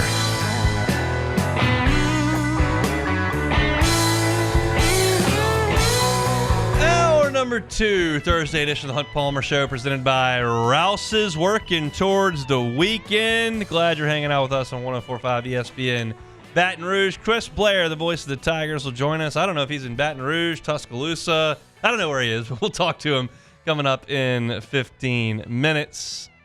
Very much looking forward to that. We'll talk some baseball with Chris. So I do want to start from football perspective here as it relates to LSU. Of course, the news of the week with LSU has been centered around Brian Kelly and his interview with Jacques Doucet from Channel 9. We're not going to buy players. Defensive tackle recruiting hasn't gone that great in the transfer portal. And here we sit in May, and just about every single day we talk about defensive tackles. We talked about the ones that were in the portal, the ones that were visiting, the ones that committed elsewhere. And now all of a sudden, you start to look around. It's like the Will Smith in Fresh Prince deal, where you start to look around the empty room being like, well, I don't know if we have any defensive tackles. And it's a tough spot. But reports are surfacing, tweets are coming out that LSU is still searching for defensive tackles in the transfer portal. They're not searching necessarily for guys with a lot of all-conference Power 5 accolades, but they're searching nonetheless. And 2 names that have come up are JVR Suggs and Cameron Douglas. Now, if you're not familiar with these 2 guys, let me enlighten you as to who these gentlemen are. JVR Suggs is a 6'3", 285-pound defensive tackle from a place that Brian Kelly knows very well. That, of course, is Grand Valley State University. Brian Kelly went to Grand Valley State and coached at Grand Valley State, and he worked with Mike Denbrock at Grand Valley State, and I think Bob Diaco was at Grand Valley State. Like, there's Grand Valley State's running through the bloodstreams over there at the LSU Football Operations Center. And JVR Suggs has played at Grand Valley State for 4 years. He's, last year as a senior, made 21 tackles, 7.5 for loss, and 5 sacks. So a fairly productive defensive tackle at Grand Valley State. I'll be completely honest. Like, there are plenty of stories about FCS football players who have become great FBS or NFL players. I mean, it starts like Jerry Rice was an FCS player, okay? I don't think that JVR Suggs is Jerry Rice, but you get the point there. Michael Strahan, Aeneas Williams here at Southern, Terrell Owens. You're talking about guys like Jared Allen, Robert Mathis, Rodney Harrison, who attended really small schools and were great pros. There are really good football players that play at small schools. But this is a tiny, tiny fraction of FCS football. And when I look at Grand Valley State's schedule from this past year, and I see a schedule that includes Colorado School of Mines, Michigan Tech, Ferris State, Colorado State Pueblo, I just can't help but sit here and think, so that's the guy that's blocking Oklahoma? Or that's the guy that's playing Oklahoma? He's taking on Alabama's interior offensive lineman? That's the guy we want going to College Station? It's admittedly a very, very pompous way to look at it, a dismissive way to look at it, and I am aware of that. And maybe JVR Suggs decides that LSU is the place for him, and maybe he's a starter and is a third-team all-league player. Like, I'm not going to slam the door on that, but I am going to tell you that as I sit here in May, if you're telling me that's the answer to some of your transfer portal woes, I'm going to be pretty skeptical of it. Like, nothing against the young man. It actually has nothing to do with him. It has everything to do with that level of football and the level of football that's played down the street here in Tiger Stadium. Like, that's just hard for me to sit here and go, man, this guy's pretty productive. He's an older player. Like, I think this is a hit. And they haven't even gotten a commitment from him yet, so we're ahead of ourselves. But I'm just being honest with you. Like, it gives me great pause to think that you're going from Ferris State to Ole Miss, from Colorado School of Mines to College Station. Like, that's a lot. The other name that we've seen, and Matt Moscona tweeted this out yesterday, is Cameron Douglas. Cameron Douglas comes from Tennessee. You go, oh, okay, that's more like it. He's 6'3", 300 pounds. That's the requisite size. However, he was a preferred walk-on at Tennessee. Now, he did have scholarship offers from Vanderbilt and Illinois and Memphis and decided to go the preferred walk-on route at Tennessee, and I think that's admirable, to bet on yourself and think, I'm gonna make this happen. It's very similar to the Josh Williams story. So again, you can easily point to some spots where this has worked. But to suggest that it personally gives me a great deal of confidence that this is the crop that you're picking from to back up Jacovian Guillory and Jalen Lee and Sean Washington and Dominic McKinley, like, it still doesn't give me the warm and fuzzies to see where they are. And I hear you if you're the LSU fan that says, see, this is why they should have paid up the cash, why they should have paid those guys that were going to Miami and going to Oklahoma. Not my money, and I don't know how much they asked for, and I don't have enough details to tell you whether it was right or wrong. But I know the facts. Objectively, I can tell you that those guys are not at LSU, and the guys that they're looking at appear to be a notch below that. And it's just gives me a little bit of a pause. I would pose it this way to you as an LSU fan. I would say if Ole Miss brought in a transfer who was a preferred walk-on at South Carolina to add depth to their offensive line, like what would you think of that? You'd go, that guy, the walk-on, couldn't get a scholarship? Who cares? And so as I flip it the other way and go, well, this guy, was on the Tennessee roster for 2 years and never played. It's like, okay, asking him to go in there in the third quarter while Bama's running the rock in Tiger Stadium, like that's a tall ask.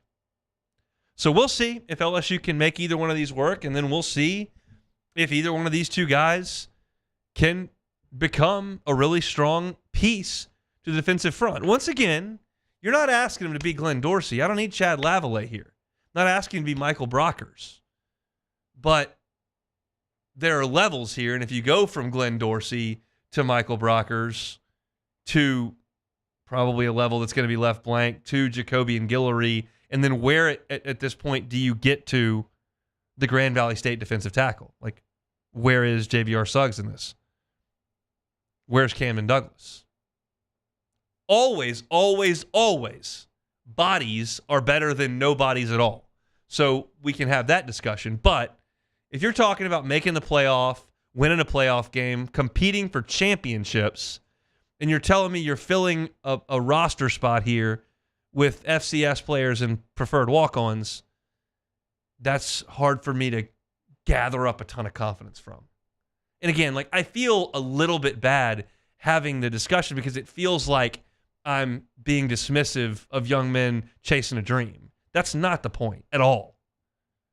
I'm just going objectively with, this is the level LSU plays at. This is the amount of guys that play at this level that get drafted. This is where these guys have come from. This is how many players play at the NFL from that level and get drafted. And the marriage doesn't add up.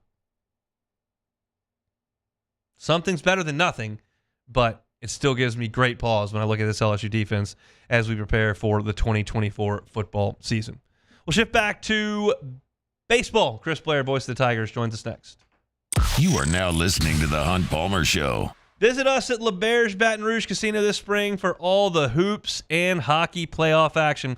We got the biggest screens, the best food and drink, plus we're giving away PIN cash bonuses and prizes to PIN Play Rewards members. You're not a member? That's all right. Join today by downloading and registering for the PIN Play app from the App Store. Unlock all the fun, including a chance to win up to $2,000 in PIN cash. All this and more. Make LeBear's Baton Rouge Casino your spring sports viewing headquarters. Must be 21 or older. Gambling problem? Call 1-800-522-4700. Our listeners fire off their opinions on the jimsfirearms.net hotline at 499-1045. Keep listening for your next chance to shoot us your thoughts with the jimsfirearms.net hotline on 1045 ESPN Baton Rouge. Farming is a way of life for us. It's not something we get up in the morning and dread going do. It's just something we go to bed at night looking forward to getting up to go do.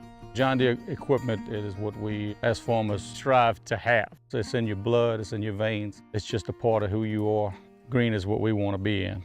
The other tractors were acquired to patch it up to get to where you want to be. Where we want to be is in John Deere. Flip the switch and learn more about what it means to be powered by sunshine at sunequip.com. The Windsor Senior Living Community in Mandeville, Louisiana is a beautiful, vibrant apartment community geared toward seniors.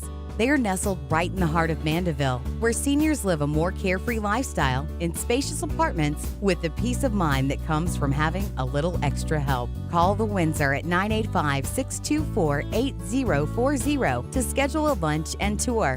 Come see how the Windsor can be your passport to peace of mind. Jerry and Benny Payne began Central Plumbing Company out of their driveway in Tanglewood Subdivision. 50 years later and 4 generations down the road, we continue to serve Baton Rouge and the surrounding areas for all of their plumbing needs. Residential, commercial, industrial, or hospitality, Central Plumbing is here 24/7, 365. We want to thank our customers, family, and friends for 50 years of success. And looking forward to 50 more. I've been doing business with Luba for 25 years. They're dependable, trustworthy. It's just the attention to detail with our clients. Our folks have years and years of experience. They're highly trained professionals, but many companies have that asset. What I'd like to think makes Luba a bit different is that we use those talents in a way that truly is dedicated to serving the needs of the folks who depend on us.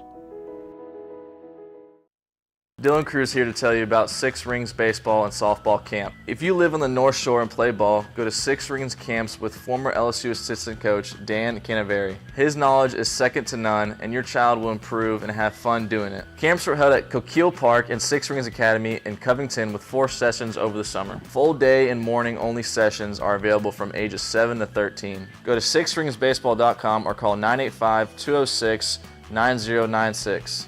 Learn the game to love the game. There it is, the extra mile, on the border of expected and extraordinary for those willing to go further, like vans customized for work or play, with safety and tech to keep you connected, supported by a 5-star sales, service, and finance team, and backed by the one-star you know. So go the extra mile. It's never crowded because Join me and Jimmy on for the Friday edition of Live at Lunch. As always, we are at Ruffino's on Highland Road starting at 11 o'clock. Bruce Marshall is with us, Troy Macker, and we get set up for the weekend. Live at Lunch, 11 a.m. Friday from Ruffino's on 104.5 ESPN Baton Rouge.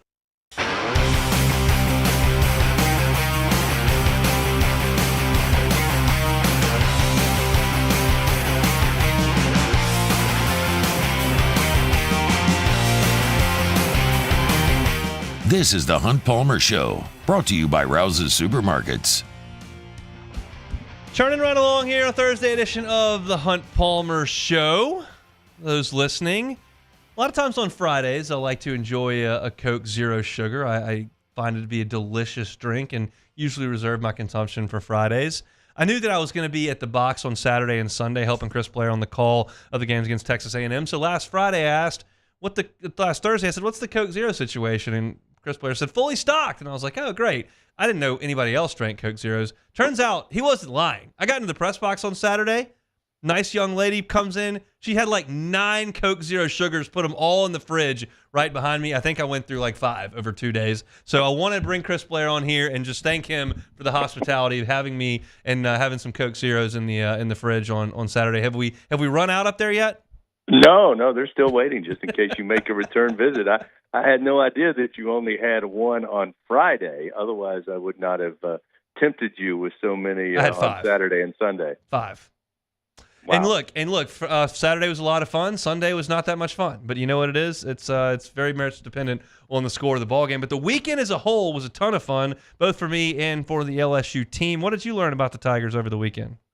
Well, again, I think that, when you look at what they've done over the last several weeks, and we talked about it a lot on Saturday and Sunday, third straight SEC series win. If you're going to start picking up some wins in conference play, we kind of mentioned it when Bill Francis and I made our way to Columbia, Missouri. Now is the time, no time to waste. So, again, I think we've seen again where, they have the potential to play with anybody. Coach Johnson has said that a lot. They've had some ups and downs, obviously, this season, but, when they are on, and they certainly were Friday and Saturday.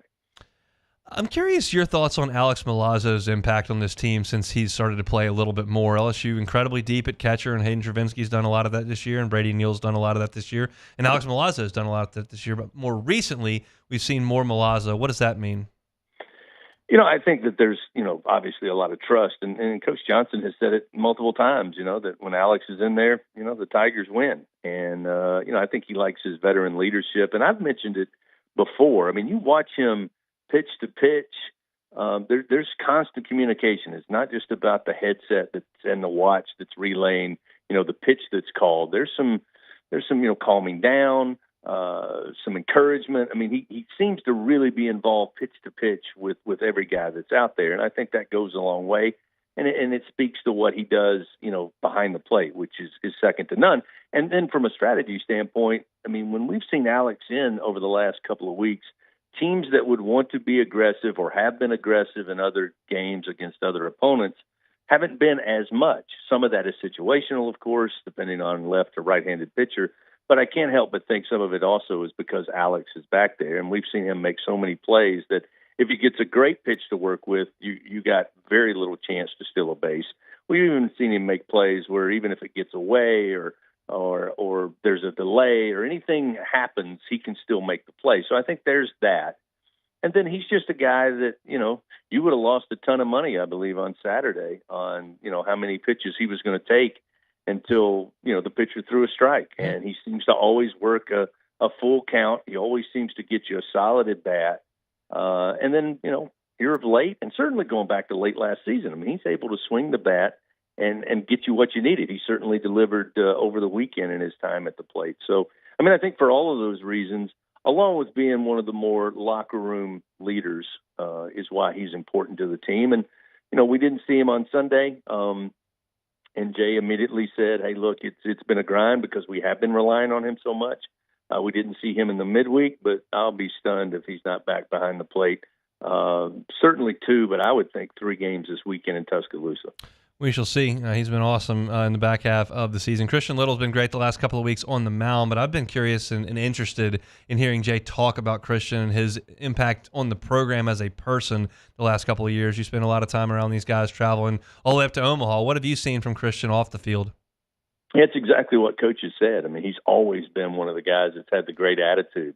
And goodness knows he had many opportunities to think, hey, did this move work out for me? Was this the right move transferring here? I just haven't been able to kind of piece it together in any kind of consistent fashion. And that's changed over the last couple of weeks. And goodness knows, with where LSU is at the moment, it couldn't come at a better time.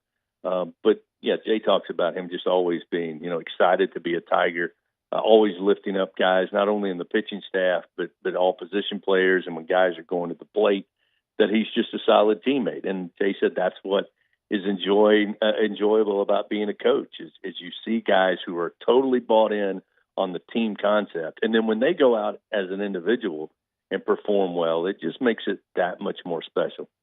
How big was Jared Jones' home run on Tuesday? It was pretty big. And I got caught up in this too, Hunt, where you're looking at, okay, you got 2 SEC weekends remaining, you got 6 games. How many do you need to win? And there really was not much of a thought about this final midweek game. And suddenly you get into it and you're trailing late in the contest. You're like, wait a minute, forget the Alabama series. Like this could be, along with the Grambling loss, Southern loss, this could be devastating. It certainly wouldn't help your RPI. It certainly wouldn't help momentum going into a road series. So, yeah, Jared Jones' home run, as I joked with Doug Thompson immediately following, you knew it was coming. Nothing to worry about. Just get Jared to the plate. And so thankfully he was able to deliver. I was fascinated to hear that Jay got the team together in the 4th inning, which I saw from my vantage board at Pluckers, but certainly have no idea what he's saying. And he said post-game, we have to win this game. We're learning about Jay as he sees different situations in his time here at LSU. This is certainly a new one for him, kind of fighting for their lives at this point. And to hear him say that he got the team up and told them that, what did you draw from that interaction? I've talked with him the last 2 weeks, and, I try to avoid in my job, especially working with coaches, there's enough pressure.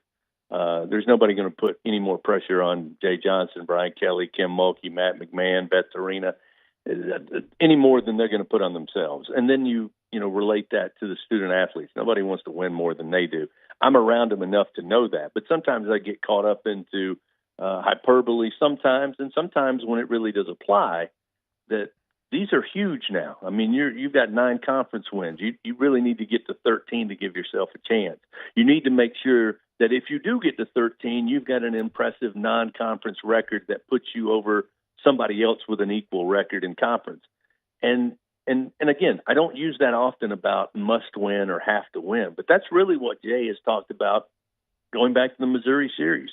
He's always said a regular season is a 56-game playoff, and that's how they do approach it. But now with the situation they've been handed with a tough opening schedule, some games they should have won, they let slip away, there's no margin for error. That's not just coach speak. That you've got to win every opportunity you go out there. And it didn't surprise me at all that when the team meeting took place in the dugout, it was, guys, you have to win this. I think they knew that, but it probably helped that their leader reiterated to them again, you've got to find a way to win this ball game because all of the momentum we've been trying to build over the last 3 weeks here at home against a midweek opponent, a lot of that can just come right out of the tank if we don't get this W. Is there a different air around the team today than there was 3 weeks ago? Yeah, I think so. I think there's again, it goes to what is at hand. It's easy for us again because we live and die with every pitch as LSU fans. We'll readily admit that. But when you're playing in early March, or you start conference play and suddenly you drop the first couple of series and maybe 3 series, trust me, when you're around 18 to 22-year-olds, luckily they can put something behind them a lot quicker than those of us who are a little bit older. So to try to tell them hey, guys, we're going to eventually get to May, and we may be in a situation where we're at the mercy of some other teams losing, or we may be at the mercy of a committee just liking us a little bit better, but we need to go win. I think you can get their attention a little bit. And it's been, not that this team hasn't been serious and not that they haven't been trying to win. you can certainly sense, even in something that is as humdrum and routine as batting practice, there's a lot of conversation going on from Coach Johnson, Coach Wanaka, when everybody's in the cage taking hits, before the game. So there's a heightened awareness. I mean, it's easy to see when you're around them. I'm curious about the environment this weekend in Tuscaloosa. They've been to Knoxville, which is really, really tough. They've been to Starkville, really, really tough. Been to Fayetteville, really, really tough. Been to Columbia, which is not all that tough, and we know what the box can be like. What do you expect in Tuscaloosa this weekend? Well, I don't actually know. Your listeners may, exactly what the exam schedule and the semester at the University of Alabama is. But like most campuses this time of year, everybody's itching to either not be on campus, certainly not be in class, and get to the summer. So it falls at a time of the year where you may have to just flip a coin as to what kind of crowd they get. Granted, they played much better than I think anybody anticipated based on the implosion of that program last year with the head coaching situation. But, credit Coach Vaughn. I mean, he's done a pretty good job of picking up some solid wins. And as Jay has said, and he said, I was a beneficiary of this my first year, there's an automatic kind of excitement with a new coach. But they've been able to take that and be a little more consistent than they have been years past. But I don't expect it to be a hostile environment anywhere close to what it was like in Knoxville, certainly not what it is in Starkville. They have a good time. The renovations to Sewell Thomas Stadium is fan-friendly. So, there'll be some people out there in the outfield taking in, the atmosphere. But I don't think it's going to be anything close to the tougher environments they played in this season. Let's hope the Tigers can come out with 2 of 3. Have a great call this weekend. Safe travels back, and we'll talk next week. Thanks, Chris. You got it, huh? He's Chris Blair, the voice of the Tigers, LSU, and Alabama. Game 1 coming up tomorrow night. You can listen to it over on Eagle 98.1. We're going to step aside. When we come back, I got to come to the Saints' defense here. I think that I've read something very, very dumb. We'll talk about that next. You are now listening to The Hunt Palmer Show. Audio Video Security Solutions, AVSSLA.com. Mitchell Fisher and his local team. Fantastic when it comes to your home entertainment system. If you want to have the place this football season to watch the games, whether it's LSU or the Saints, call the folks at Audio Video Security Solutions. They can supply you a television, mount it, put all the surround sound capabilities in so you can have a fantastic spot. They can even sync up your speakers so the kitchen and the TV and the outdoor area all synced up at once so you don't have sound coming from one TV that's echoing to another TV because you're hosting a bunch of people and you got 3 TVs going to watch the game. No, it's all put together and it's all controlled right there at the touch of an app on your phone.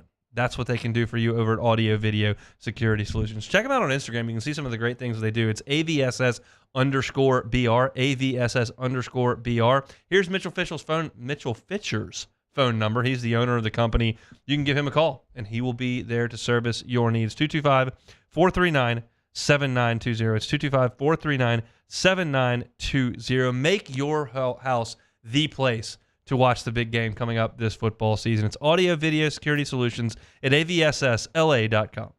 In times of need, get a full list of phone numbers, websites, and other important emergency information on the Demco Stormwatch page at 1045ESPN.com.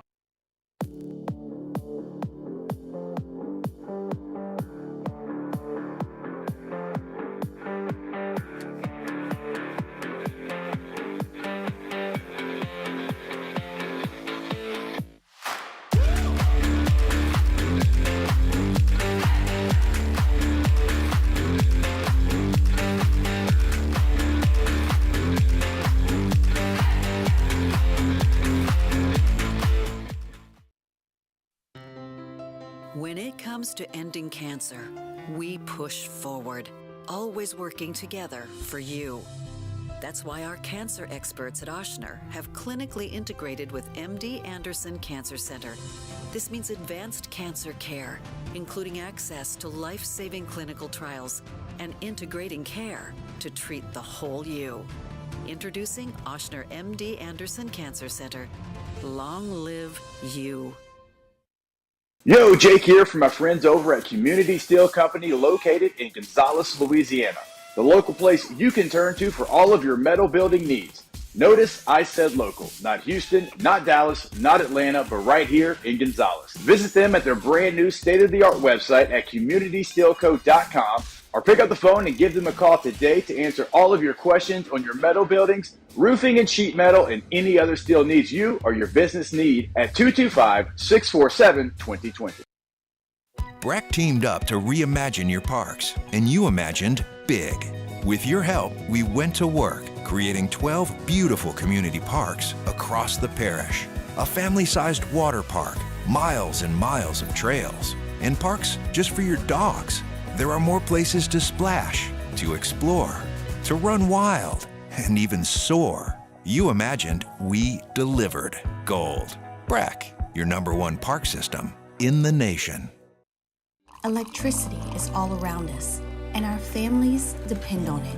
Every day is sparked by the power of a cold drink or a warm meal, a movie night, and a comforting light at the end of a dark hallway. From sunrise to sunset, playtime to bedtime, our team is ready to take care of your electrical needs. Even in the case of an after-hours emergency, the light in your life shines brighter with Mr. Electric. Hey, it's Matt Moscona. For years, you've heard me tell you about Insurance Network of Louisiana, helping you find better coverage for less money. But it's not just for your home and auto. They also offer commercial property. So, retail stores, professional offices like doctors, dentists, attorneys, clothing boutiques. Insurance Network of Louisiana can find you better coverage for less money. They service the entire state of Louisiana, and they're local. Matt Moscona inviting you to join us for Thursday's AFR. Kendall Rogers from D1 Baseball will be with us to talk about LSU and Alabama in baseball, and we'll preview Saints rookie minicamp. Join us 3 to 6, 104.5 ESPN Baton Rouge.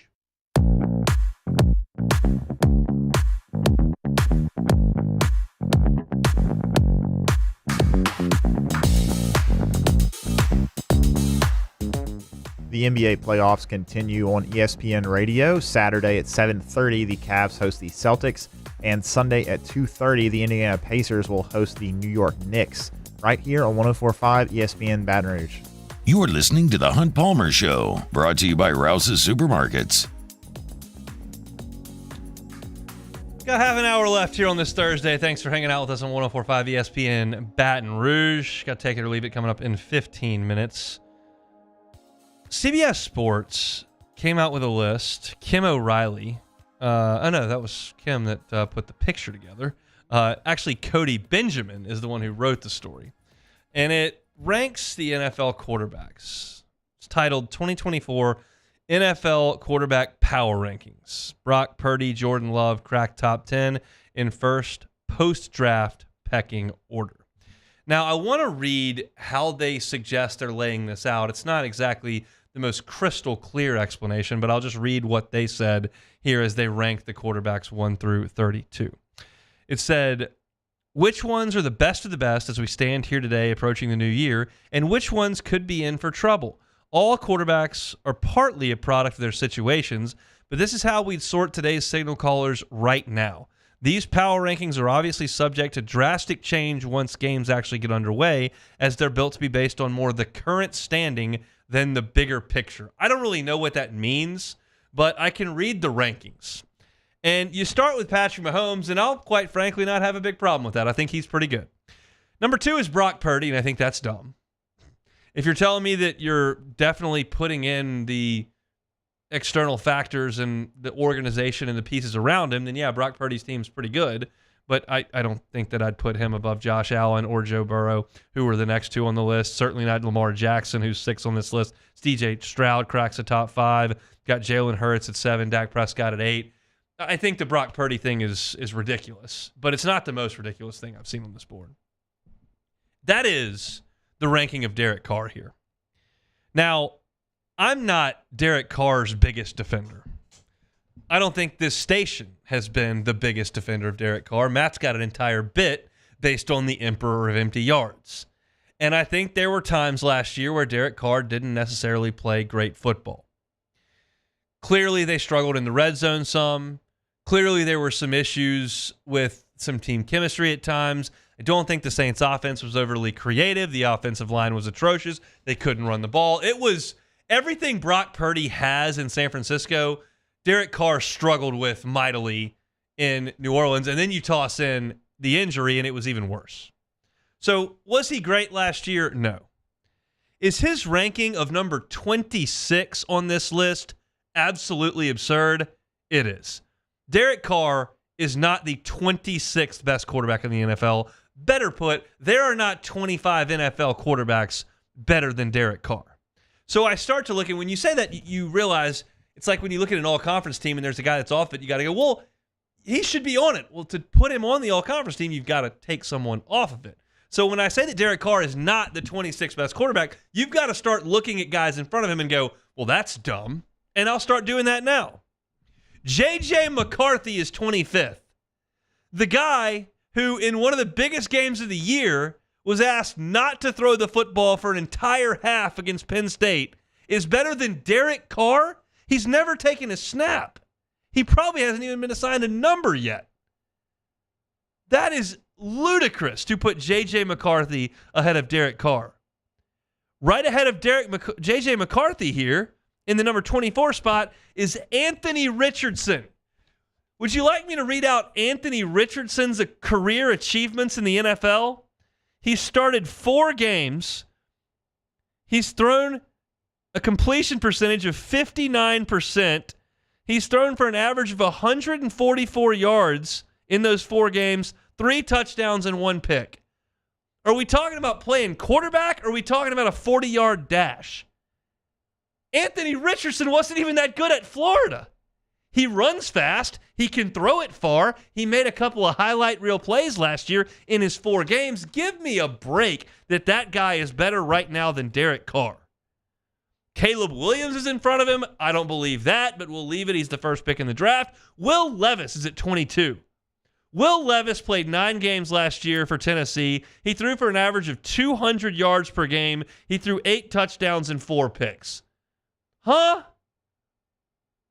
He wasn't that good at Kentucky. And he's 4 spots ahead of Derek Carr. 4 spots ahead of the guy who in his NFL career has thrown for 4,000 yards 4 different times. He's thrown 242 touchdowns. He's made Pro Bowls. Again, the point of this is not to tell you that Derek Carr is in the top 5. I find it very hard to believe there is one single general manager and head coach in the entire league that would take J.J. McCarthy this year over Derek Carr. At least with Derek Carr, you're certain, based on 11 years of data, that he is going to throw for 3,700 yards and 23 touchdowns. Like, it is a non-negotiable. He does it every year. Now, some years he throws for 4,800. Some years he throws for 3,500. But he's going to throw for a ton of yards and a lot of touchdowns and knows how to function in offense. J.J. McCarthy might be out of the league in 3 years. He might be in the Pro Bowl. He might win a Super Bowl. We don't know. Michigan told him to keep handing off. Throw checkdowns. Anthony freaking Richardson, give me a break. This is not a competition to see what quarterback can run an 80-yard touchdown. It's actually playing the position, which Anthony Richardson has done for exactly 1 month of his entire life. Derek Carr's done it for 1 decade. This is a ludicrous list to me, and I realize that Matt, again, has an entire bit judged around talk radio guys screaming about a list. But can we take ourselves seriously for 2 seconds here? What even suggests that Kyler Murray, who's 6 spots ahead of Derek Carr, deserves that spot? Again, because he runs fast? He was a baseball player at one point? Derek Carr is firmly a top 20 quarterback in the NFL. You just look at the stats last year. I know he did not have a good season last year. No. But he was still 10th in passing touchdowns, and he was 10th in passer rating. And he played a month with broken ribs. Like, they're still throwing a little bit of shade on a couple of guys who have been around for a little bit. You've got Gardner Minshew back there in the back at 29. Bryce Young, with 1 year under his belt, is at 31. Can you guess who they think the worst quarterback is on this list?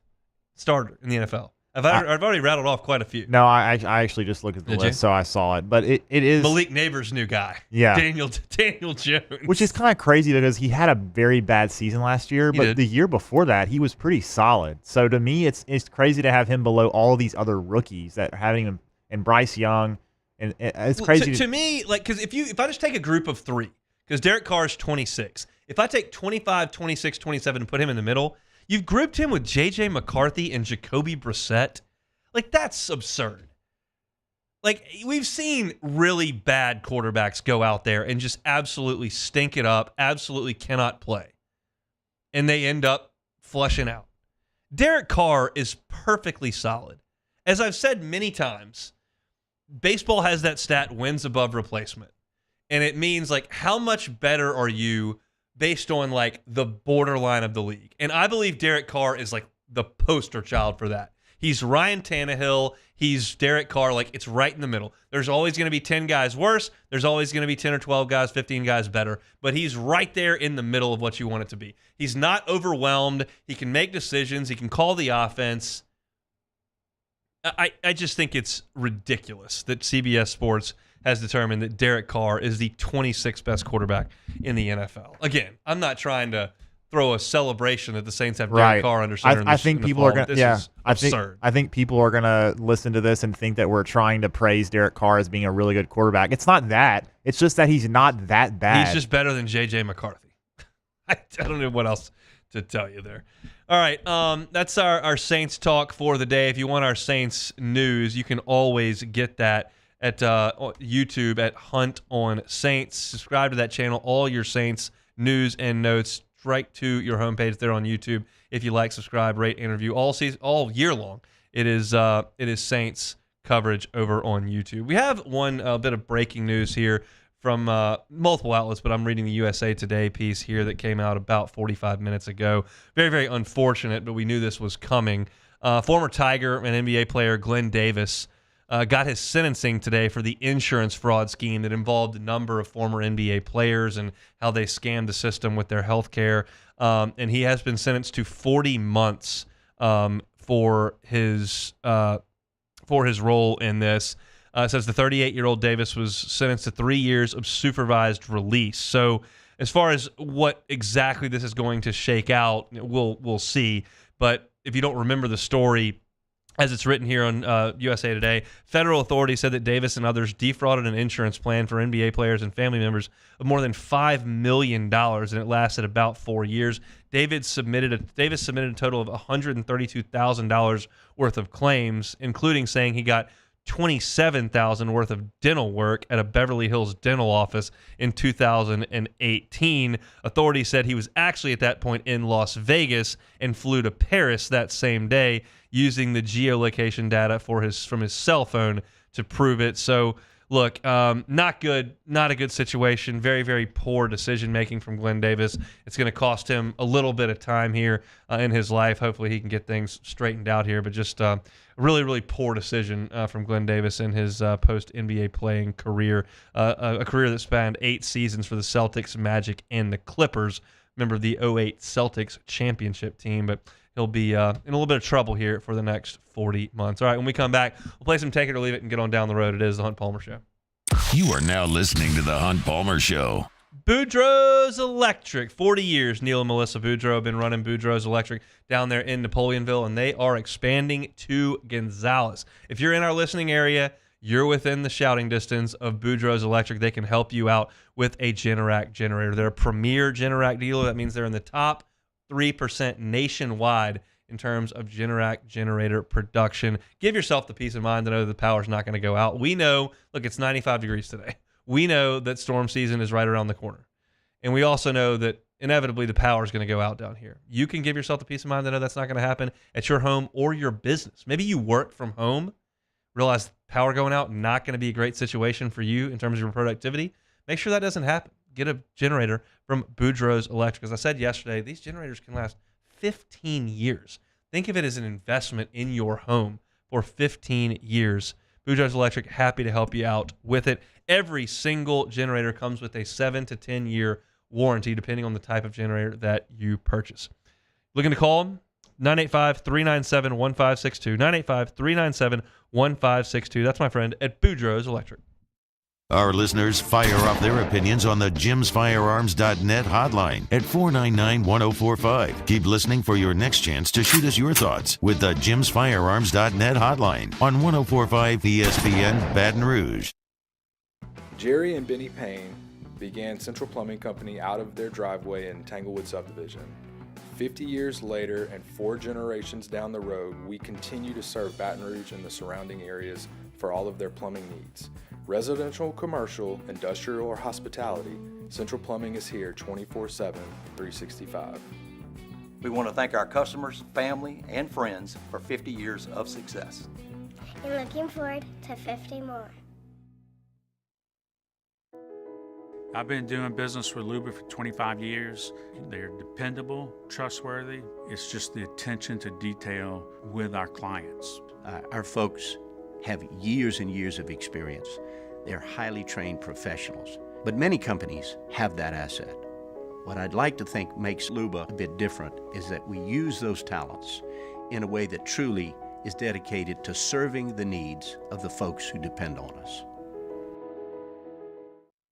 Elevate brand visibility, ignite customer engagement with the power of radio and digital advertising combined. Guarantee Digital Media brings the two together as a trusted media partner in Louisiana for nearly a century. Claim your free digital audit at guaranteemedia.com.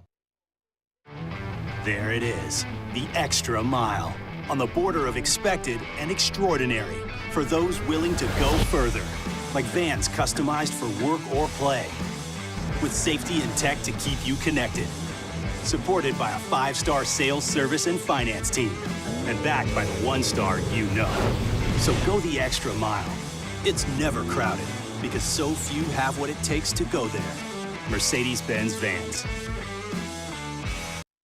Dylan Cruz here to tell you about Six Rings Baseball and Softball Camp. If you live on the North Shore and play ball, go to Six Rings Camps with former LSU assistant coach Dan Canaveri. His knowledge is second to none, and your child will improve and have fun doing it. Camps were held at Coquille Park and Six Rings Academy in Covington with 4 sessions over the summer. Full day and morning only sessions are available from ages 7 to 13. Go to sixringsbaseball.com or call 985-206-9096.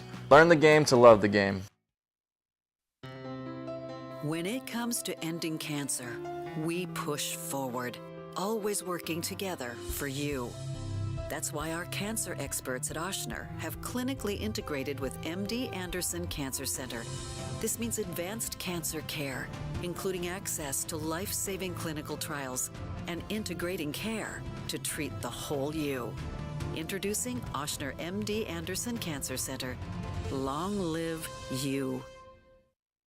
Yo, Jake here from my friends over at Community Steel Company located in Gonzales, Louisiana.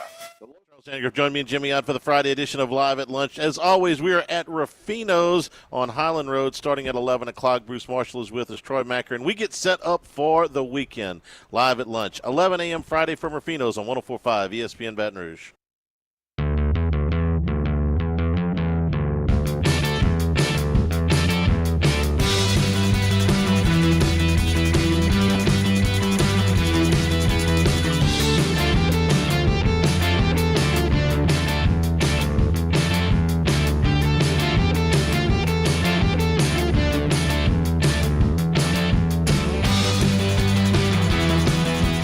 This is the Hunt Palmer Show, brought to you by Rouse's Supermarkets.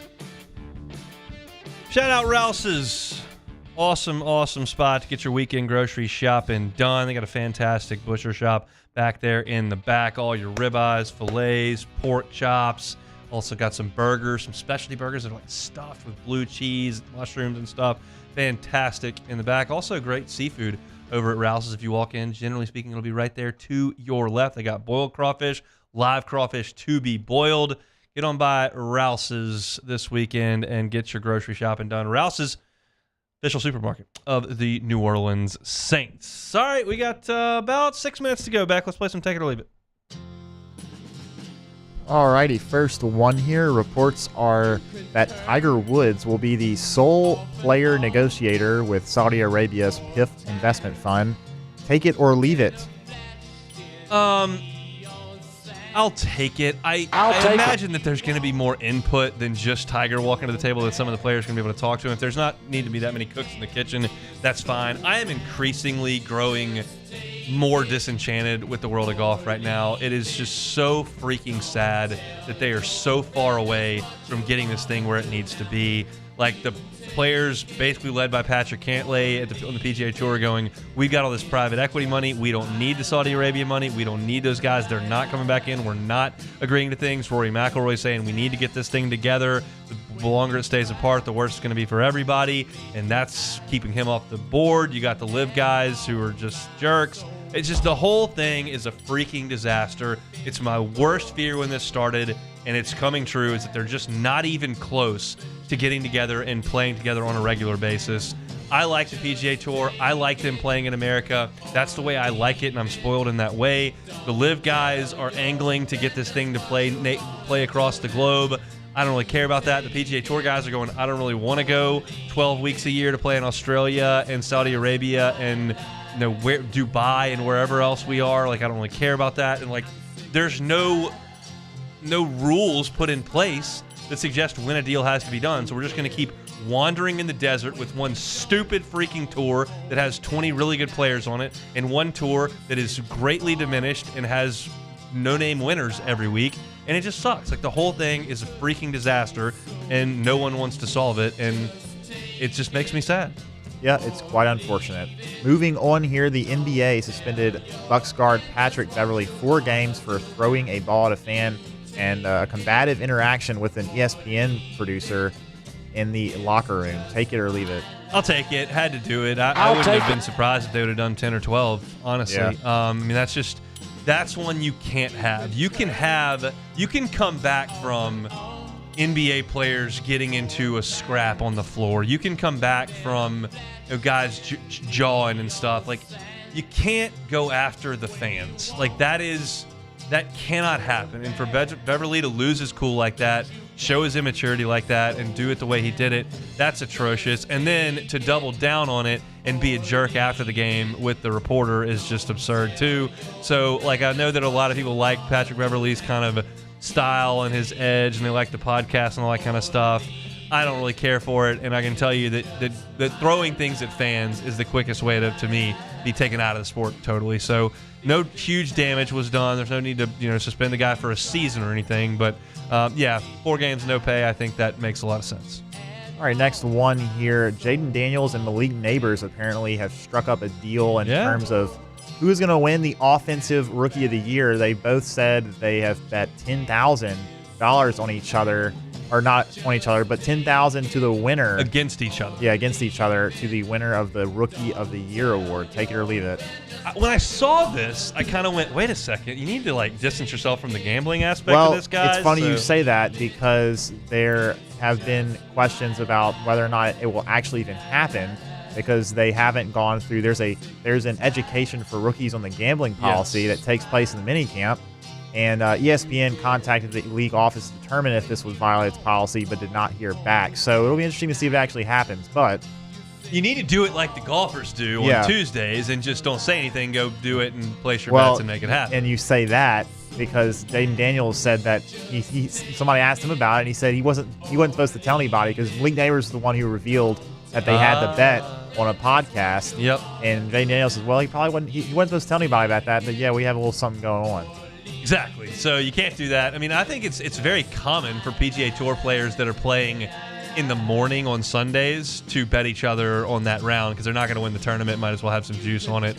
You just can't tell anybody those things. Yeah. And from those perspectives, like, they're worried about you, fantasy football implications, and like you can't meddle with gambling. That just can't be done. So I think it's funny. If the guys want to do it, just take that offline. Yeah. All right, last one here. LSU basketball will play in the inaugural Greenbrier tip-off with Wisconsin, Pittsburgh, and UCF. Take it or leave it. I'll take it. That's fine. I'll take it. Wisconsin's had a good program. UCF hasn't been very good, and Pittsburgh's kind of been up and down a little bit. They're not as good as they were in the Jamie Dixon era, but it's solid. I'm hopeful for Matt McMahon's non-conference schedules moving forward, you're always going to play in one of these tournaments, and I usually don't go, so where they are doesn't really matter. It's just a matter of who you're playing. I think if you could potentially get games with Wisconsin and Pittsburgh, that's a really nice little 2-game stretch there. So I'm for it. And if you want to go, the Greenbrier's got great golf, and it's probably pretty nice weather there in around Thanksgiving. So check it out if you want to go watch some LSU basketball in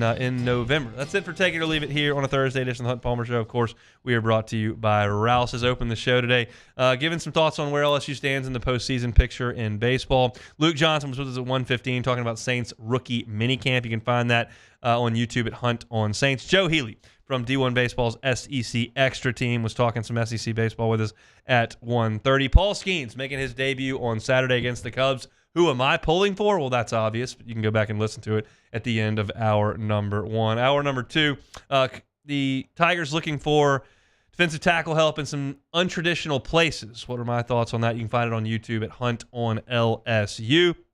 Chris Blair at 2:15 talking baseball, and Derek Carr was ranked the 26th best quarterback in the NFL by CBS Sports, and I think that is real dumb. So I gave my thoughts on that. You can find that on YouTube at Hunt on Saints. Check out all that sound wherever you find your audio, whether it's Spotify, Apple Podcasts, Google, or, of course, on YouTube. You can also find it on 1045ESPN.com. Matt's going to drive you home on After Further Review.